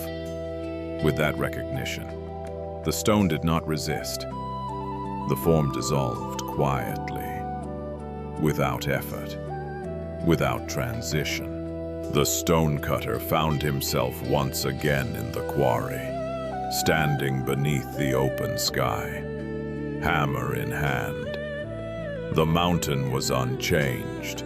The tools were familiar. The work waited as it always had. But something inside him had settled. He lifted the hammer and struck the stone. The sound rang out clear and steady. This time, the stone did not feel heavy. The work did not feel small. He understood now that every form of power he had desired had carried its own limits. Each transformation had only revealed another boundary. What he had been seeking was not strength, or freedom, or endurance. It was belonging. Here, in the rhythm of effort and patience, he felt it. Each strike mattered. Each movement shaped something real. He was not lesser for being who he was. He was complete. The stonecutter worked on as the sun moved across the sky, not wishing to be anywhere else, not longing to become something more. For the first time, the ground beneath his feet was enough. When striving softens, another habit quietly comes into view. The need to be certain, the need to know what comes next. The need to feel in control of outcomes that have never truly belonged to us. Much of our tension does not come from difficulty itself, but from the effort to manage what cannot be managed. Zen stories often approach this gently, not by taking control away, but by showing how little was required in the first place. The next story unfolds around a moment of uncertainty, where letting go does not mean giving up, but allowing life to move without interference. It is a story about trust, not as belief, but as release. Disappointment rarely arrives loudly. It does not announce itself or demand attention. It settles in quietly, like a weight you only notice after you have been carrying it for a long time. The young monk felt it one evening as he sat alone near the edge of the monastery grounds. The day had ended without incident, yet something inside him felt unresolved. He had done everything he was asked to do. He had followed the rules. He had listened carefully. And still, something felt missing. He had come to the monastery with hope. Not dramatic hope, not ambition spoken aloud, but a private expectation that living here would make things clearer. That time, discipline and effort would shape him into someone wiser, calmer, more useful. Instead, after months of practice, he felt ordinary. Worse than that, he felt unseen. Others around him seemed to progress. Some were asked to assist senior monks. Some were trusted with responsibilities. Some were quietly praised. He remained where he was, sweeping paths, carrying water, listening without being noticed. At first, he told himself this was humility, then patience, then acceptance. But beneath those words, disappointment continued to grow, soft and persistent. He did not resent the monastery. He did not blame the teachers. He blamed himself, which felt more reasonable, more spiritual. If nothing was happening, then clearly he was the one failing to ripen. That night, he sat watching the lake below the temple. The surface was calm, reflecting the fading light of the sky. He waited for insight, or reassurance, or some quiet confirmation that his time here mattered. Nothing came. The stillness did not comfort him. It only reflected his uncertainty. He wondered if effort was enough, if sincerity counted, if staying when nothing seemed to change was wisdom or simply fear of leaving empty-handed. Disappointment has a way of narrowing the world. It makes us measure our worth by visible movement, by signs of progress, by recognition from outside ourselves. When those signs do not appear, doubt begins to whisper that perhaps nothing is happening at all. The monk felt that whisper now. He imagined returning home. He imagined explaining that he had tried, but not succeeded. He imagined the quiet disappointment in the eyes of those who had sent him here. The thought tightened his chest. He did not realize that disappointment itself was part of the teaching, that this quiet moment, unmarked by praise or clarity, was not a failure of the path, but the place where deeper understanding often begins. For now, he simply sat, watching the lake, breathing, letting the feeling be exactly what it was, without decoration or explanation. Sometimes the teaching does not appear as wisdom. Sometimes it appears as the absence of what we expected. And in that absence, something else begins to form. The next morning arrived without ceremony. Mist lingered over the lake, softening the outlines of the hills and dissolving distance into pale light. The monk returned to the water's edge, not seeking answers now, only space. Across the lake, a small wooden boat began to move. It emerged slowly from the far shore, guided by a single figure whose movements were steady and unhurried. The oars dipped into the water, rose again, and dipped once more, leaving behind a widening trail. The monk watched without thinking. The boat did not rush. It did not pause to admire its own motion. It simply crossed. As the sun lifted higher, the surface of the lake changed. Light caught the water behind the boat, turning the spreading ripples into thin bands of gold. Each wave moved outward, touching the surface briefly, then dissolving back into stillness. The monk felt something loosen inside him. He noticed how the boat never turned to see what it left behind. It did not measure the width of its wake. It did not concern itself with how far the ripples traveled or whether anyone was watching them spread. The boat moved forward because that was its nature. For the first time in days, his disappointment softened, not because it had been answered, but because it no longer demanded explanation.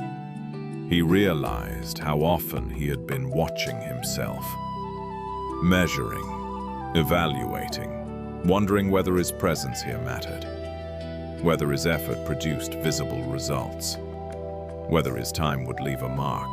The boat offered no such commentary. Its passage was quiet, Its influence was unannounced. And yet, the water remembered it, if only for a moment. The monk followed the ripples with his eyes as they widened, grew faint, and finally disappeared into the lake's surface. Nothing remained to point back to the boat. No sign that anything had happened at all, except that the water had briefly been different. He understood then that not all impact is meant to be seen from where it begins. Some movement only reveals itself at a distance. Some influence is never reflected back to the one who creates it. The boat reached the near shore and disappeared behind the trees. The lake returned to stillness. The gold faded into ordinary light. Yet the monk remained there, breathing more easily than before. The image stayed with him, not as an answer, but as a quiet suggestion. That movement does not need acknowledgement. That presence does not need proof.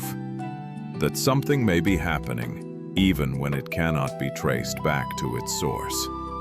He rose and returned to his duties without urgency, carrying the image with him, letting it settle without trying to understand it. Some teachings arrive without words. They pass through the mind like a boat across water, leaving only a feeling that something has shifted, even if nothing can be pointed to. In the days that followed, nothing visibly changed. The monk continued his work as before. He swept the paths in the early morning. He carried water from the well.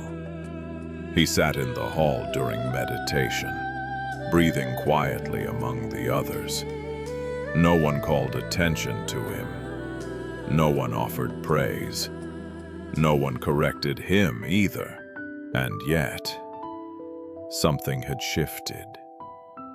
He no longer watched himself as closely. The habit of measuring began to loosen.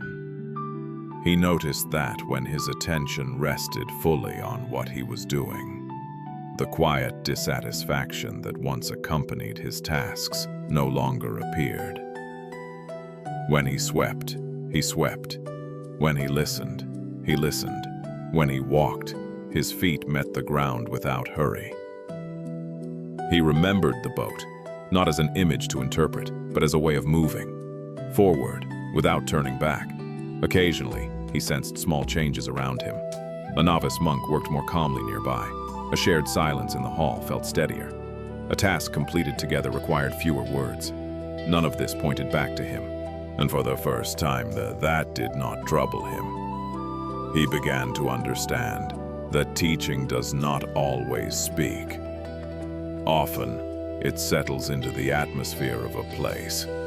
It moves through timing, through presence, through how one person inhabits an ordinary moment. He saw how effort, when stripped of expectation, became lighter. How sincerity, when no longer aimed at recognition, became quieter and more durable. Living itself was shaping something, not through instruction, not through explanation, but through alignment. The monk realized that influence does not announce itself to the one who carries it. It moves outward, unnoticed, like ripples that never return to their source. What mattered was not whether he could see the effect of his presence, but whether his presence was clean, undivided, and honest. This understanding did not feel dramatic. It felt ordinary, almost invisible, and that was enough. He no longer wondered whether his time here mattered. He was here, fully. That was the teaching. When effort softens and expectation releases, another pattern quietly reveals itself. Not in what happens, but in how it is seen. Two people can witness the same moment, the same gesture, the same silence, and walk away carrying entirely different truths. Much of our inner conflict does not come from events themselves, but from the meanings we place upon them, often without noticing. Zen teachings return to this again and again, not to correct perception, but to gently expose it. The next story unfolds without words, without argument, and without explanation. It is a story of seeing and of mistaking what is seen for what is true. The traveling monk arrived at the monastery as evening shadows stretched across the courtyard. Dust clung to his robes from long days on the road, and his sandals bore the marks of many paths already walked. He carried himself with the quiet confidence of someone accustomed to seeking, testing, and moving on. This monastery was not his destination, only a stopping point. Still, custom required that he present himself before nightfall and request lodging. As tradition dictated, he would first engage in a silent exchange, a wordless meeting meant to reveal understanding without explanation. Inside the hall, the air was calm. Lantern light softened the wooden beams, and the space between breaths felt wide. The attendant assigned to meet him waited in stillness. The traveler bowed, then raised one finger slowly, holding it in the air. To him, the gesture was clear. One finger pointed to the Buddha, to awakening, to the single truth beneath all forms. It was a familiar opening, used many times before on his journeys, a respectful beginning. When the attendant responded by raising two fingers, the traveler felt a quiet satisfaction. Two fingers, Buddha and Dharma, the awakened one and the teaching. The path unfolding exactly as expected. He raised three fingers in reply, confident now. Buddha, Dharma, Sangha, the complete expression of the way. Teacher, teaching, and community joined as one. This was not arrogance, but recognition. The exchange felt smooth, almost reassuring. He sensed that he was being met by someone capable, someone who understood the language of symbols and silence. Then the attendant formed a fist. The traveler froze. In his mind, the meaning was immediate and profound. The fist contained all three in one reality, no separation, no distinctions remaining, a teaching beyond formulation. His chest tightened, not with fear, but with awe. He lowered his hand slowly. The exchange was complete. Nothing more could be said. To continue would only diminish what had just occurred. He bowed deeply, his respect sincere, and stepped back from the hall. As he walked away into the gathering dusk, his thoughts raced with quiet excitement. He replayed the exchange in his mind, marveling at the depth of what he believed had been revealed, how effortlessly the teaching had unfolded, how clearly it had confirmed his understanding. He felt humbled, yet affirmed. There would be no need to stay here. The encounter alone was sufficient. To linger would risk turning insight into familiarity, and familiarity into dullness. The traveler continued down the path, convinced that he had witnessed a rare expression of wisdom, another moment to add to his inner map of understanding, another confirmation that the journey itself was unfolding correctly. He did not question his interpretation. He did not wonder whether meaning might arise from somewhere other than his own assumptions. For him, the truth of the exchange was already settled. The attendant had been waiting quietly when the traveling monk entered the hall. He stood where he had been told to stand, neither eager nor withdrawn, simply present. His role was familiar. Many travelers passed through this place, each carrying their own expectations, each hoping to be seen. When the visitor bowed, the attendant returned the gesture without thought. The exchange was not important to him. What mattered was remaining steady, doing what was asked, and returning to his duties when it was done. Then the traveler raised one finger. The attendant felt a small tightening in his chest. He had lived most of his life with one eye. It was not something he spoke about, but it was something he felt others noticed. Over the years, he had learned to ignore the glances, the pauses, the subtle shifts in tone. Still, the habit of interpretation lingered. One finger. To him, it did not feel symbolic. It felt personal. He hesitated, then lifted 2 fingers in response. Not as teaching, not as philosophy, simply acknowledgement. You have 2 eyes. I have 1. We are not the same, but we are both here. The traveler did not pause. He raised 3 fingers. The attendant's breath shortened. The gesture landed like confirmation. Between us, 3 eyes. The thought arrived fully formed, without invitation.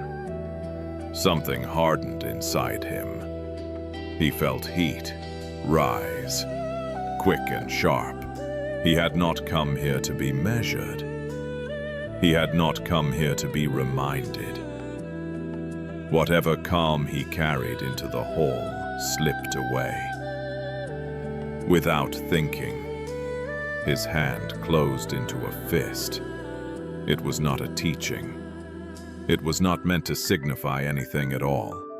It was a warning. He felt his body shift forward, already aware that anger had crossed a line. The moment stretched, thick with misunderstanding. Before he could speak, before he could act, the traveler bowed and stepped back. The exchange ended as abruptly as it had begun. The attendant stood alone in the hall, his hands still clenched, heart pounding. Confusion followed close behind the anger. What had just happened? Why had this escalated so quickly? He replayed the gestures in his mind, now seeing how differently they might have been received. But the traveler was already gone. There was no satisfaction in what remained, only the familiar ache of being misread, and the quiet frustration of knowing that something ordinary had been mistaken for something else entirely. He exhaled slowly and opened his hand. The hall returned to stillness, as if nothing had occurred. But inside him, the echo lingered. Later that evening, the abbot listened to both accounts. The traveler spoke first. His voice was calm, respectful, and quietly impressed by what he believed he had encountered. He described the exchange with care, explaining the meaning he had perceived in each gesture, the depth he had recognized, the clarity he felt had been revealed without words. To him, the meeting had been complete. Then the attendant spoke. His account was shorter. There were no symbols in it, no teachings, no layers of meaning. Only a moment of being seen, misread, and pushed into a reaction he had not intended to bring into the hall. The abbot said nothing while they spoke. When both had finished, silence settled between them. Nothing in the room changed. The lanterns burned steadily. The night air moved softly through the open doors. At last, the abbot smiled. Not with amusement, not with correction, but with recognition. The same gestures, he said quietly, had passed through 2 different minds and become 2 entirely different experiences. No one had lied. No one had tried to deceive. And yet, what each believed to be true could not coexist. The traveler saw wisdom where there was none. The attendant felt insult where none was intended. The abbot did not explain who was right. He did not need to. The turning had already happened. Both men stood in the same place and at the same time, witnessing the same movement. What separated them was not the event, but the meaning they carried into it. The traveler had seen through expectation. The attendant had seen through memory. Neither had seen what was actually there. The realization did not arrive as insight or correction. It arrived as quiet unease. a subtle awareness that what feels certain may be nothing more than habit, wearing the shape of truth. The abbot rose and left the room. The two men remained where they were, no longer speaking, each sensing that something they had trusted had shifted, though neither could yet name what it was. After that night, no one spoke of the exchange again. The traveler resumed his journey. The attendant returned to his duties. The monastery continued its rhythms as it always had. Bells marking time, footsteps tracing familiar paths. And yet, something subtle had shifted. The story did not settle into a lesson. It did not resolve into clarity. It remained unfinished, like a sound that fades before the ear can decide what it was. Those who heard fragments of the encounter noticed how quickly the mind rushed to decide who was right, who was wrong, what the gestures meant, what should have happened instead. But the deeper movement lay elsewhere. It rested in the recognition that perception is never neutral, that every moment passes through memory, expectation, fear, and desire before it becomes what we believe we have seen. The same event can feel like wisdom or insult, depth or threat, depending on the lens through which it is received. And the lens is rarely visible to the one looking through it. To see without concluding does not mean becoming passive or confused. It means allowing a moment to remain open long enough for its complexity to be felt, long enough for certainty to soften. In that openness, judgment loosens its grip. Reaction slows. The need to be right relaxes. What remains is a quieter seeing, one that does not rush to name, explain, or defend. The monastery held this quietly, not as doctrine, but as atmosphere, as a reminder carried in silence rather than words. Sometimes the most honest response to what we witness is not an answer, but a pause. And in that pause, the world reveals itself a little more honestly. Freed from the stories we are so quick to place upon it, when seeing softens, attachment quietly reveals itself, not as something we choose, but as something we mistake for love. We hold what matters to us more tightly. Believing care requires control. Believing protection requires possession. And without noticing the shift, love begins to ache. The next story does not speak of hatred or cruelty. It speaks of devotion, of beauty, and of the suffering that grows when holding replaces allowing. It is a story of flowers and of the pain that arises when we forget how to let them be. The monk tended the garden every morning before the heat arrived. Among all the plants he cared for, there was one corner he returned to more often than the rest. Chrysanthemums grew there, their petals opening slowly, responding to light and air in their own time.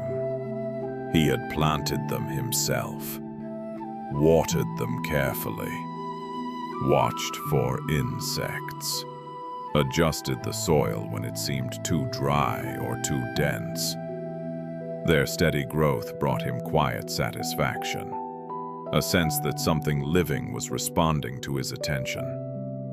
Over time, his care deepened into concern. He noticed the slightest change, a leaf that curled too early, a stem that leaned more than the others. When clouds gathered, he worried about rain. When the sun lingered, he worried about heat. His visits grew more frequent, his adjustments more precise. What began as care slowly tightened. He began trimming blossoms before they had fully opened, afraid they would weaken the plant. He shielded them from wind that might bend their stems. He rearranged the soil again and again, convinced that improvement was always possible. The flowers remained alive, but something in their movement changed. Their growth slowed. Their stems stiffened. Their color dulled. almost imperceptibly at first. The monk did not notice this.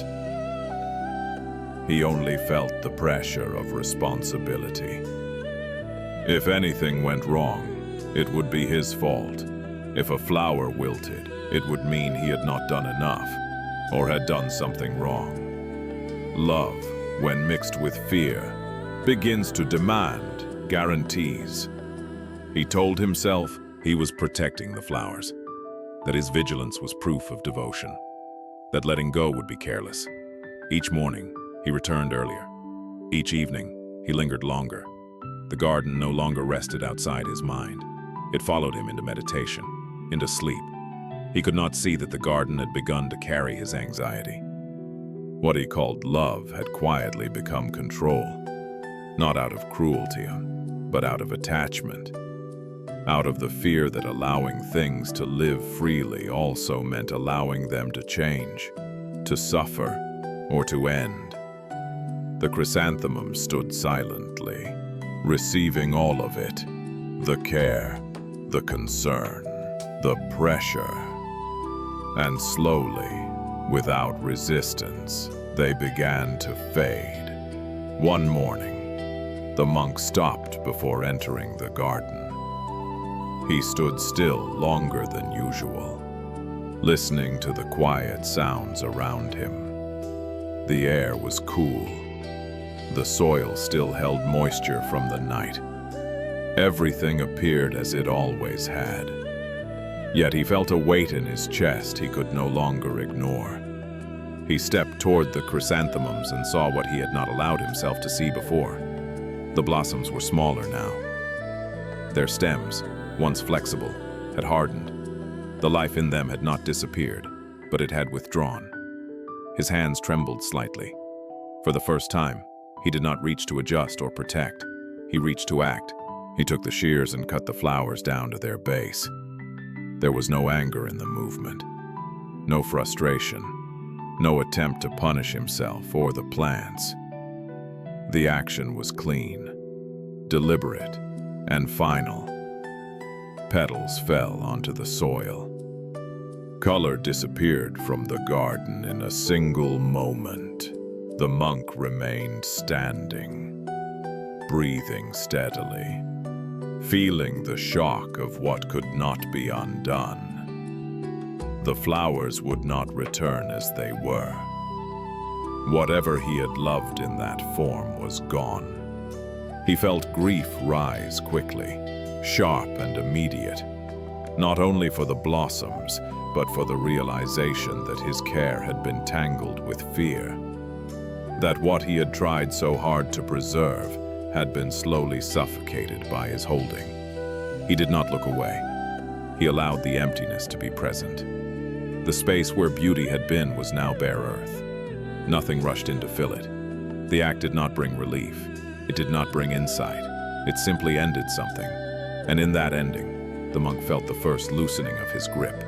In the days that followed, the garden remained quiet. The space where the chrysanthemums had grown was now open soil, dark and undisturbed. No shoots appeared.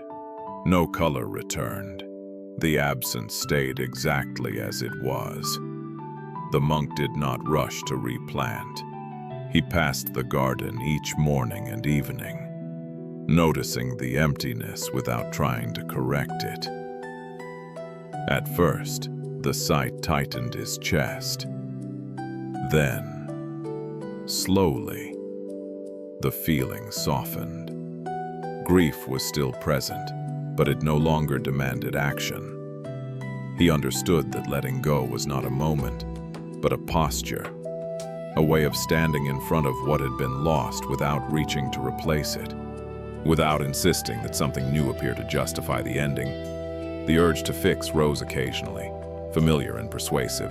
A thought would come, quiet but insistent, something should be done. He let the thought pass without following it. The soil rested, so did he. Without the constant attention he once poured into the flowers, his days felt wider. His movements grew simpler. When he worked. When he rested, He rested. Nothing filled the space the flowers had occupied. And that was not a problem. The monk noticed how much effort he had once spent holding things in place, believing that care required tension. Now, without that tension, care felt different, lighter, less urgent. He did not tell himself that this was wisdom. He did not frame it as progress. He simply noticed that breathing came more easily when his hands were empty. Buang kong den nu giai pap. No den nu thora. A release that does not announce itself but leaves the body quieter than before. The monk sat near the garden as evening settled. The air cooled. Shadows lengthened. The soil where the flowers once grew darkened into stillness. He did not turn away from the emptiness. He did not name it. He simply breathed. Each inhale arrived quietly. Each exhale left without resistance. There was nothing to hold, nothing to explain, nothing to restore. Loss rested where it was, no longer sharp, no longer urgent, just present. He noticed how the body knows how to soften when it is not pushed, how the breath continues even when the mind releases its questions. The garden did not need to change for this moment to be complete. Neither did he. He stayed there until the light faded, breathing with what was gone, allowing the night to arrive without asking anything of it. When holding loosens, the heart does not harden. It opens, not as sentiment, not as agreement, but as a willingness to meet what arrives without defense. Compassion, in its quiet form, does not ask who deserves it. It appears before judgment has time to organize itself. The next story unfolds in the dark, at a moment when fear would be expected and protection would seem reasonable. Instead, something else is offered. It is a story about meeting intrusion without resistance and discovering that kindness does not weaken us when it is not trying to protect an image of who we are. The monastery had long settled into silence when the sound arrived. It was not loud, just a small shift in the air, the faint scrape of movement where none was expected. The Zen master remained lying on his mat, breathing evenly, aware without reacting. A figure stood in the doorway, careful not to disturb the stillness more than necessary. The thief had come quietly, practiced in the art of entering unseen. He carried no urgency, only the familiar focus of someone following habit rather than intent. The master opened his eyes and looked toward the shadow. There was no alarm in his expression, no tightening of the body. He simply acknowledged the presence before him, as one might acknowledge a change in weather. "You may take what you need," he said softly, his voice steady and unguarded. The thief hesitated. This was not how such moments usually unfolded. He had prepared himself for resistance, for fear, perhaps for anger. Instead, he found himself standing inside a room where nothing pushed back. He glanced around. The space was sparse. A few bowls, simple robes, nothing of value, nothing that would justify the risk of being here. "I have little," the master continued, as if speaking to a guest. "But if something here is useful to you, please take it." The thief felt confusion rise. His hands, ready moments before, now hung useless at his sides. He noticed the calm of the room, the way the master's breath did not change, the absence of urgency, as if nothing essential was under threat. Finally, the thief reached for the robe folded nearby. It was worn, faded by time and washing, but it was something. He took it. As he turned to leave, the master spoke again. "I wish I could give you something more," he said. "Something you could carry without needing to hide it." The words followed the thief into the darkness. He stepped outside, the night air cool against his skin, the robe held tightly in his hands. His heart beat faster now, not from fear of being caught, but from something he could not name. Behind him, the monastery remained still, untouched by the intrusion. The night closed quietly around them both. The thief did not go far. He stopped beneath the trees at the edge of the path, the robe still folded in his arms. The night felt different now, quieter, but heavier. The calm he had encountered followed him, pressing gently against the habits that had carried him here. He had expected relief, a quickening of the pulse, the familiar satisfaction of escape. Instead, there was only a strange unease. The master's voice had not carried threat or accusation. It had carried neither fear nor defense. That absence unsettled him more than resistance ever had. He examined the robe in his hands. It was plain, old, worth little. Yet it felt difficult to hold, as if it did not belong to the story he had come prepared to live out. He realized then that nothing had been taken from him either. No dignity had been challenged. No identity had been defended. The master had not needed to protect himself. This unsettled the thief further. He had entered the monastery expecting opposition, and in doing so had prepared himself to become someone he no longer felt like being. Without fear to push against, the role he had rehearsed collapsed. He stood there, breathing shallowly, noticing how the body reacts when there is no enemy to face. When fear is not returned, it has nowhere to settle. The thief thought of the many nights before this one. The hurried movements, the tightened jaw, the constant readiness to flee or fight. He had believed those sensations kept him alive. Now, standing alone, he wondered what they had cost him. He did not suddenly become kind. He did not feel redeemed. He only felt exposed to a possibility he had never considered. That a person could meet intrusion without closing their heart. That safety might arise, not from control, but from openness. The thought stayed with him as the night deepened. He turned back toward the monastery, not yet ready to return the robe, but unable to leave the place entirely. Something in him had paused, and in that pause, fear loosened its grip. The night passed slowly. The thief remained near the monastery, sitting beneath the trees until the sky began to lighten. He did not sleep. He did not plan. He simply stayed, letting the hours move without deciding what they should bring. As dawn approached, the weight in his chest eased slightly. The stillness of the place no longer felt unfamiliar. It felt neutral, as if nothing were asking anything of him. When the first bell sounded, low and distant, he stood. He walked back toward the hall, not with certainty, but without resistance. The robe was still folded in his arms.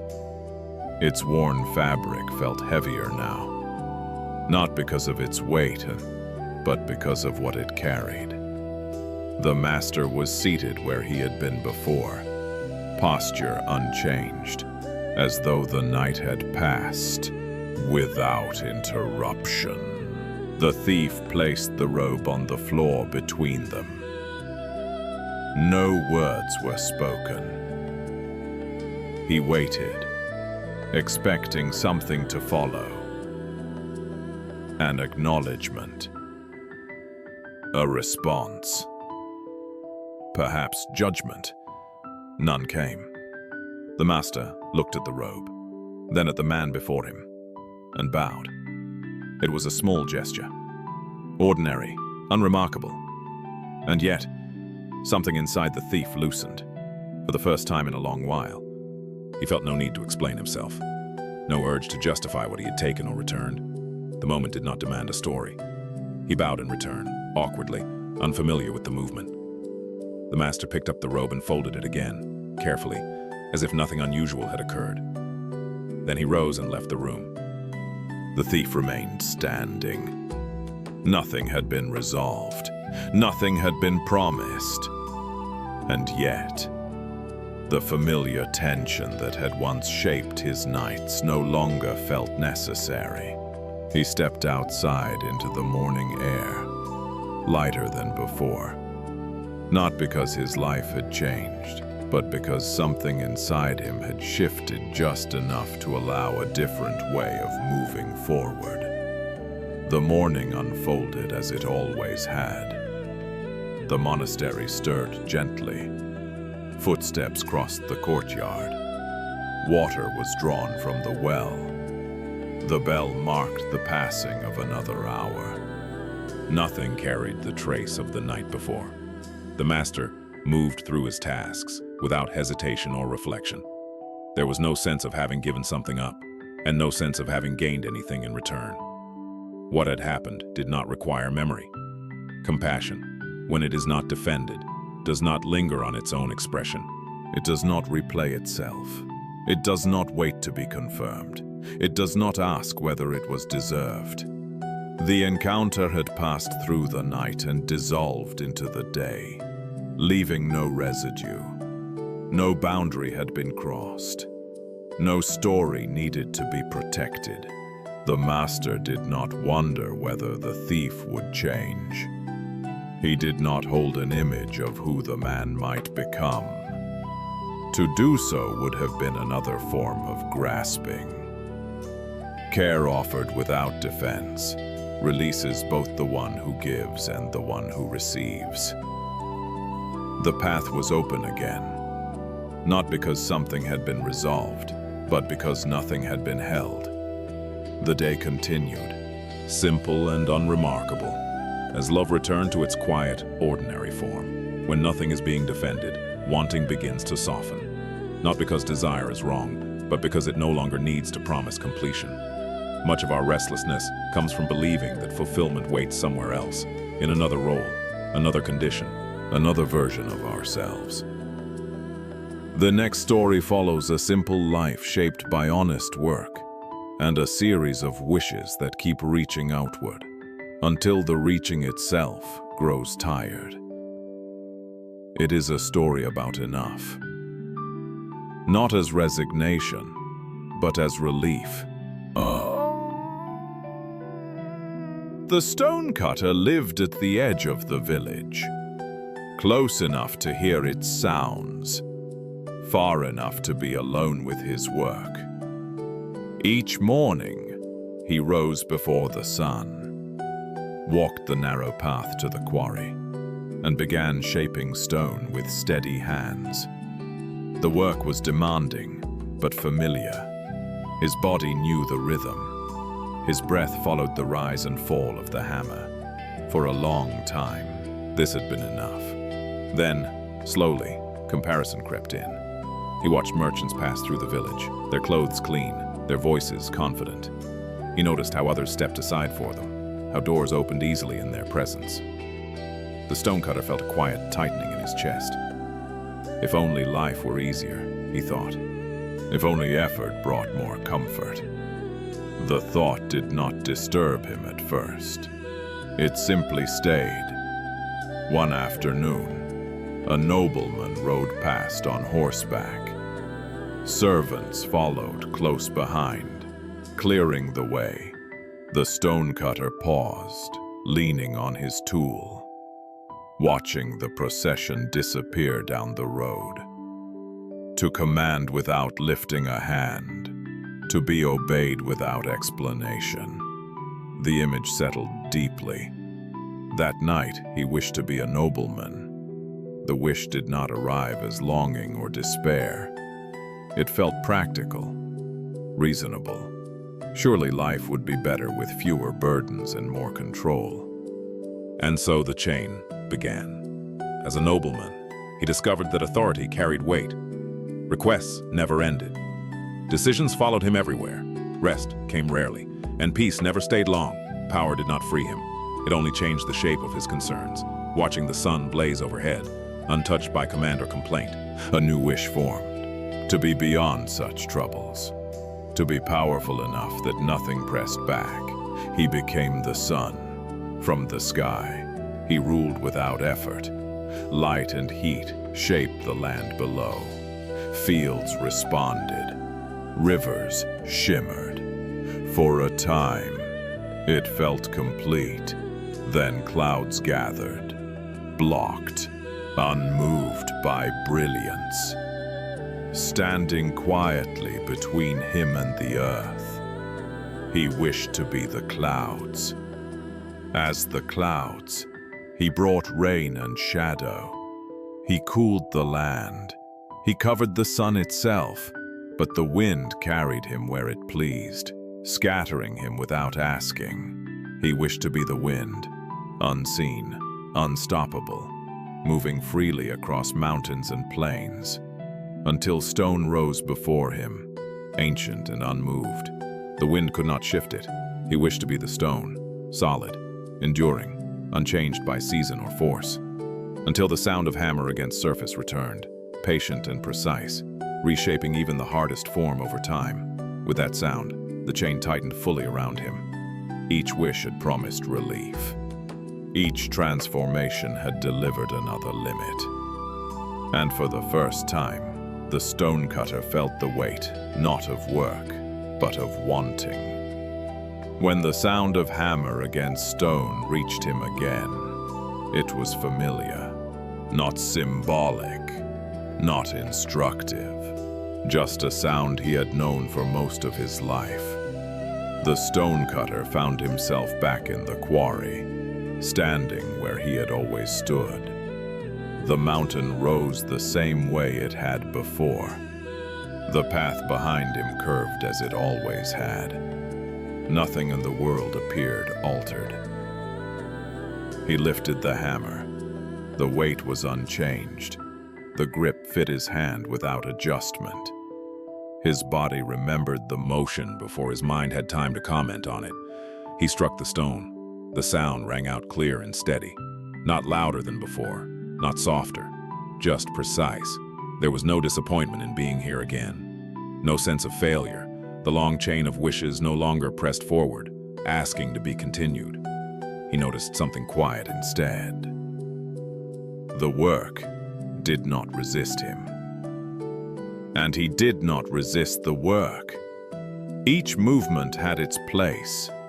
Each pause arrived naturally. The rhythm returned without effort, as if it had been waiting patiently for his attention to come back. He understood now that nothing he had wished for had been wrong. The mistake had been believing that completion lived somewhere else, in another form, another role, another position in the world. Standing here, shaping stone, he felt no need to escape the moment. There was no future version of himself he needed to become in order for this to be enough. The quarry held him without demand. The mountain did not ask who he was or who he might become. It only received his work, and in that simplicity, the restlessness that had driven his wishes began to loosen. He was not returning to less. He was returning to what had always been sufficient. As the days passed, the stonecutter noticed a change so subtle it almost escaped him. Nothing new had entered his life. Nothing had been added. And yet, the urge to reach beyond the moment no longer appeared. He worked until his body signaled rest, then stopped. He ate when hunger arrived, and felt no need to anticipate the next meal. When evening came, he returned home without replaying the day or measuring its worth.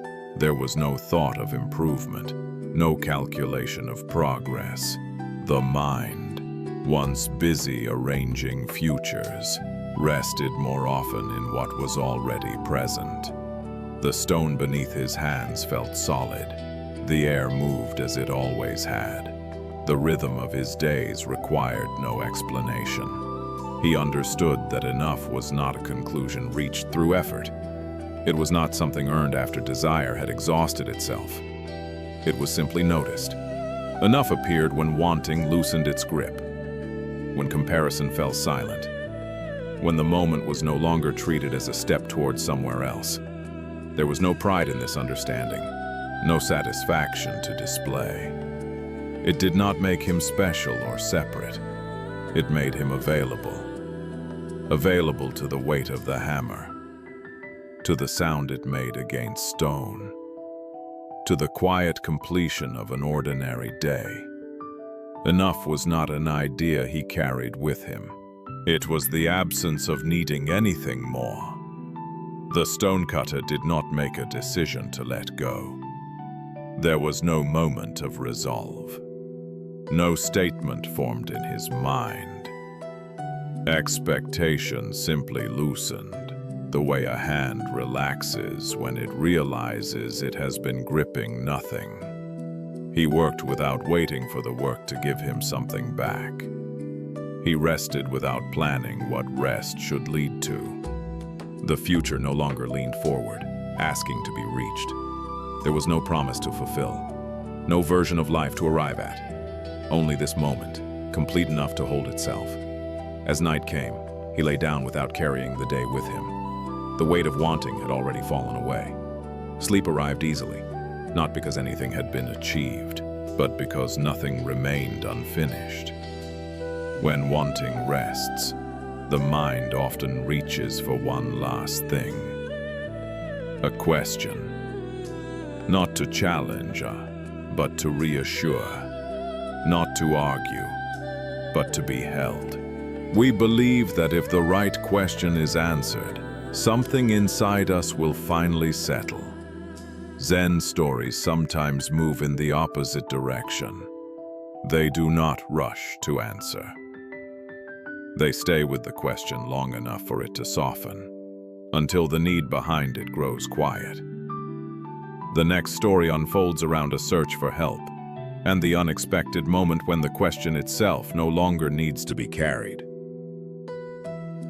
The psychologist arrived, carrying his training with him. Years of study, years of listening, years of trying to understand what moved beneath the surface of thought. He had helped many people find language for their pain, structure for their confusion, and methods for managing what felt overwhelming. And yet, something in him had not settled. He came to the Zen master not as a skeptic, and not as a student seeking philosophy, but as someone honestly tired of carrying a question that no longer responded to effort. They sat together in a simple room. The air was still. No notebooks, no titles, just two people facing one another. "I want to help my patients," the psychologist said quietly. "I have techniques, models, explanations, but there is something I cannot reach. Something that remains untouched no matter how much we talk." He paused, choosing his words carefully. "I want to know what I'm missing." The Zen master listened without interrupting. His posture did not change. His attention did not narrow or sharpen. It remained open, ungrasping. The psychologist continued. "I see suffering clearly," he said. "I can name it. I can trace its causes, but knowing does not always relieve it. Sometimes, the more I understand, the heavier it becomes." He waited, expecting guidance. A different framework, a perspective he had not yet considered. The master said nothing. The silence was not dismissive. It did not feel like refusal. It simply did not move toward the question. The psychologist felt the familiar urge to clarify, to refine, to ask again in a better way. He resisted it, allowing the quiet to remain. For the first time in a long while, he noticed how much energy his question required to stay alive. How it leaned forward constantly, asking to be answered. to be resolved, to be useful. Sitting there, without response, the question felt exposed. He did not yet understand what was happening, but something in him had begun to slow.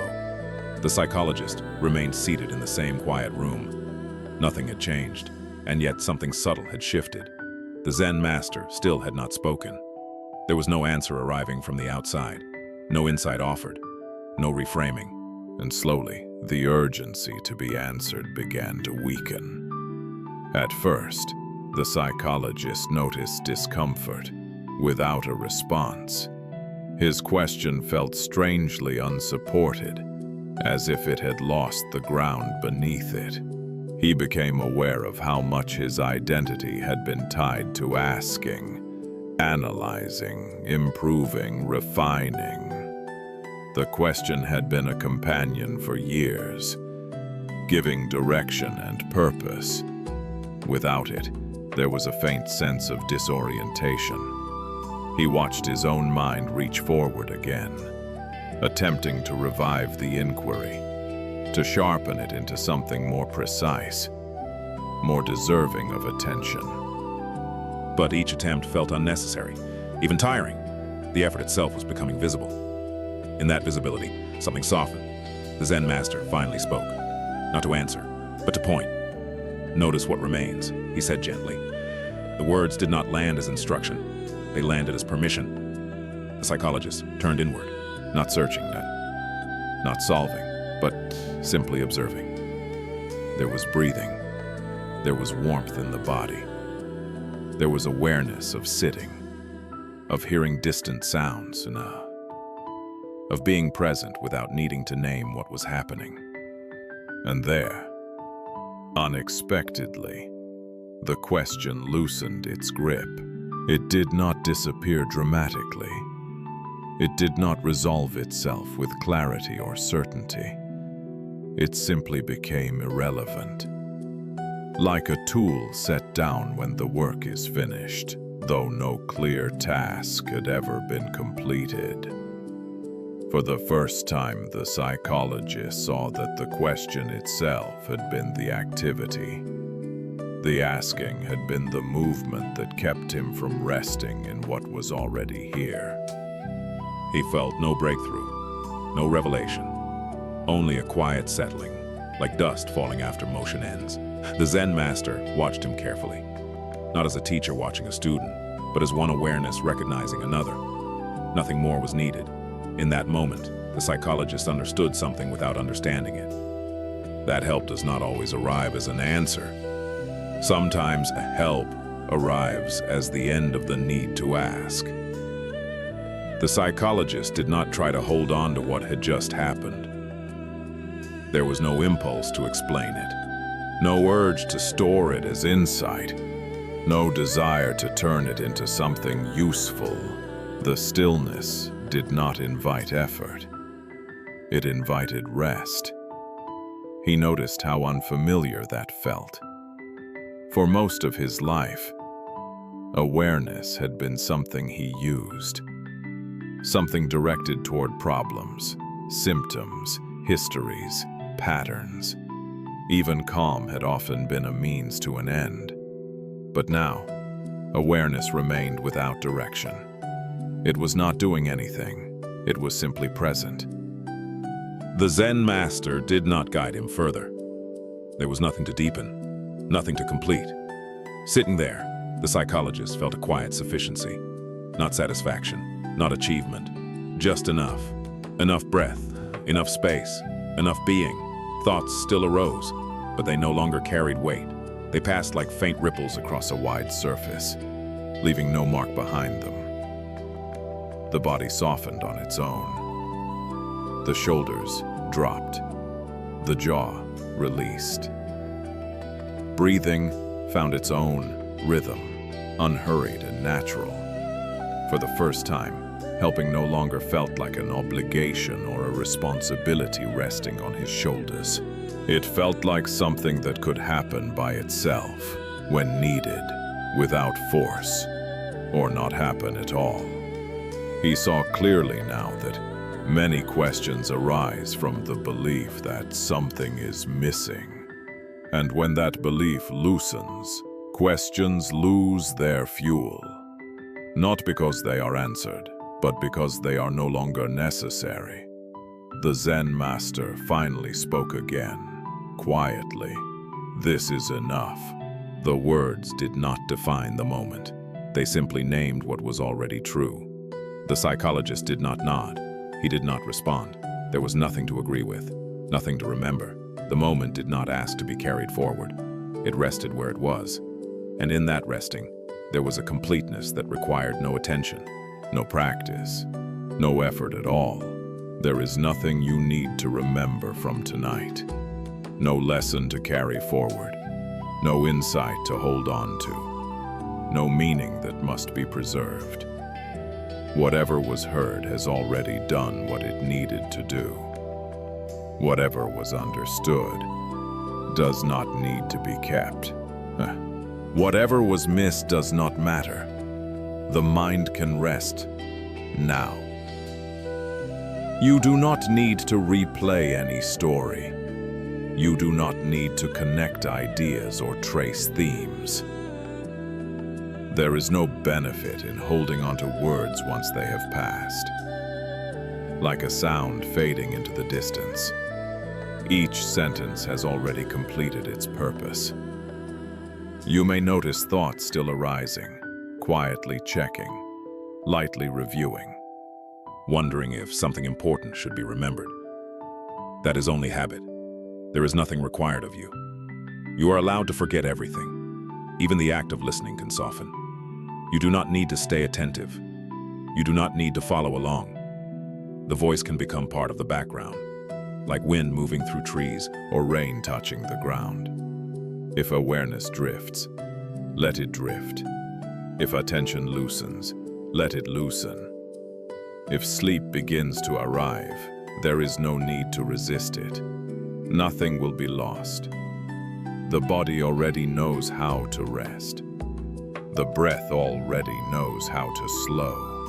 The mind, when no longer asked to do anything, naturally settles. You do not need to remember how you arrived here. You do not need to think about what comes next. For now, there is only this moment, and even that does not need to be named. Now, there is no need to follow the voice closely. You can let it come and go like a gentle tide. Begin by noticing the breath without changing it. The breath already knows what to do. It rises on its own. It falls on its own. You do not need to guide it or count it. Just allow it to be felt, softly, wherever it is most natural for you right now. Perhaps you notice the breath at the nose, cool and light as it enters, warmer as it leaves. Or perhaps you feel it in the chest, gently expanding and settling. Or maybe it is felt lower, in the belly, moving slowly like a calm wave. There is no correct place to feel the breath. Wherever it is, that is enough. As the breath continues, let your attention widen slightly, including the body resting beneath you. Feel the weight of the body being held. There is nothing you need to hold up. The bed supports you completely. Notice the contact points, the back of the head, the shoulders, the arms, the hips, the legs.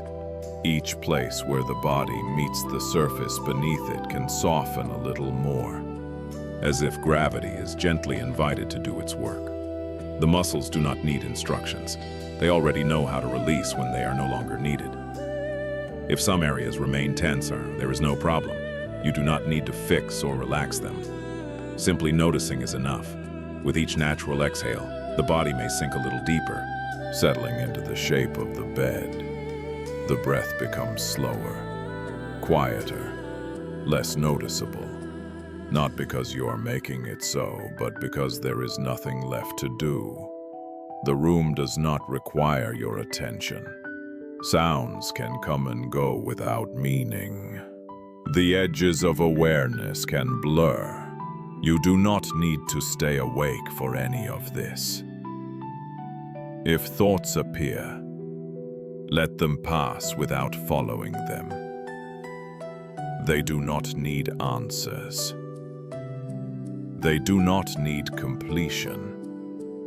They can fade on their own, like mist dissolving as the night deepens. There is only the quiet rhythm of breathing, the gentle presence of the body, and the steady support beneath you. Nothing else is needed. Nothing else is expected. You're already resting. There's nothing left to do now. The breath moves quietly, almost unnoticed. The body is heavy, warm, and fully supported. The surface beneath you holds everything. You do not need to stay with the words.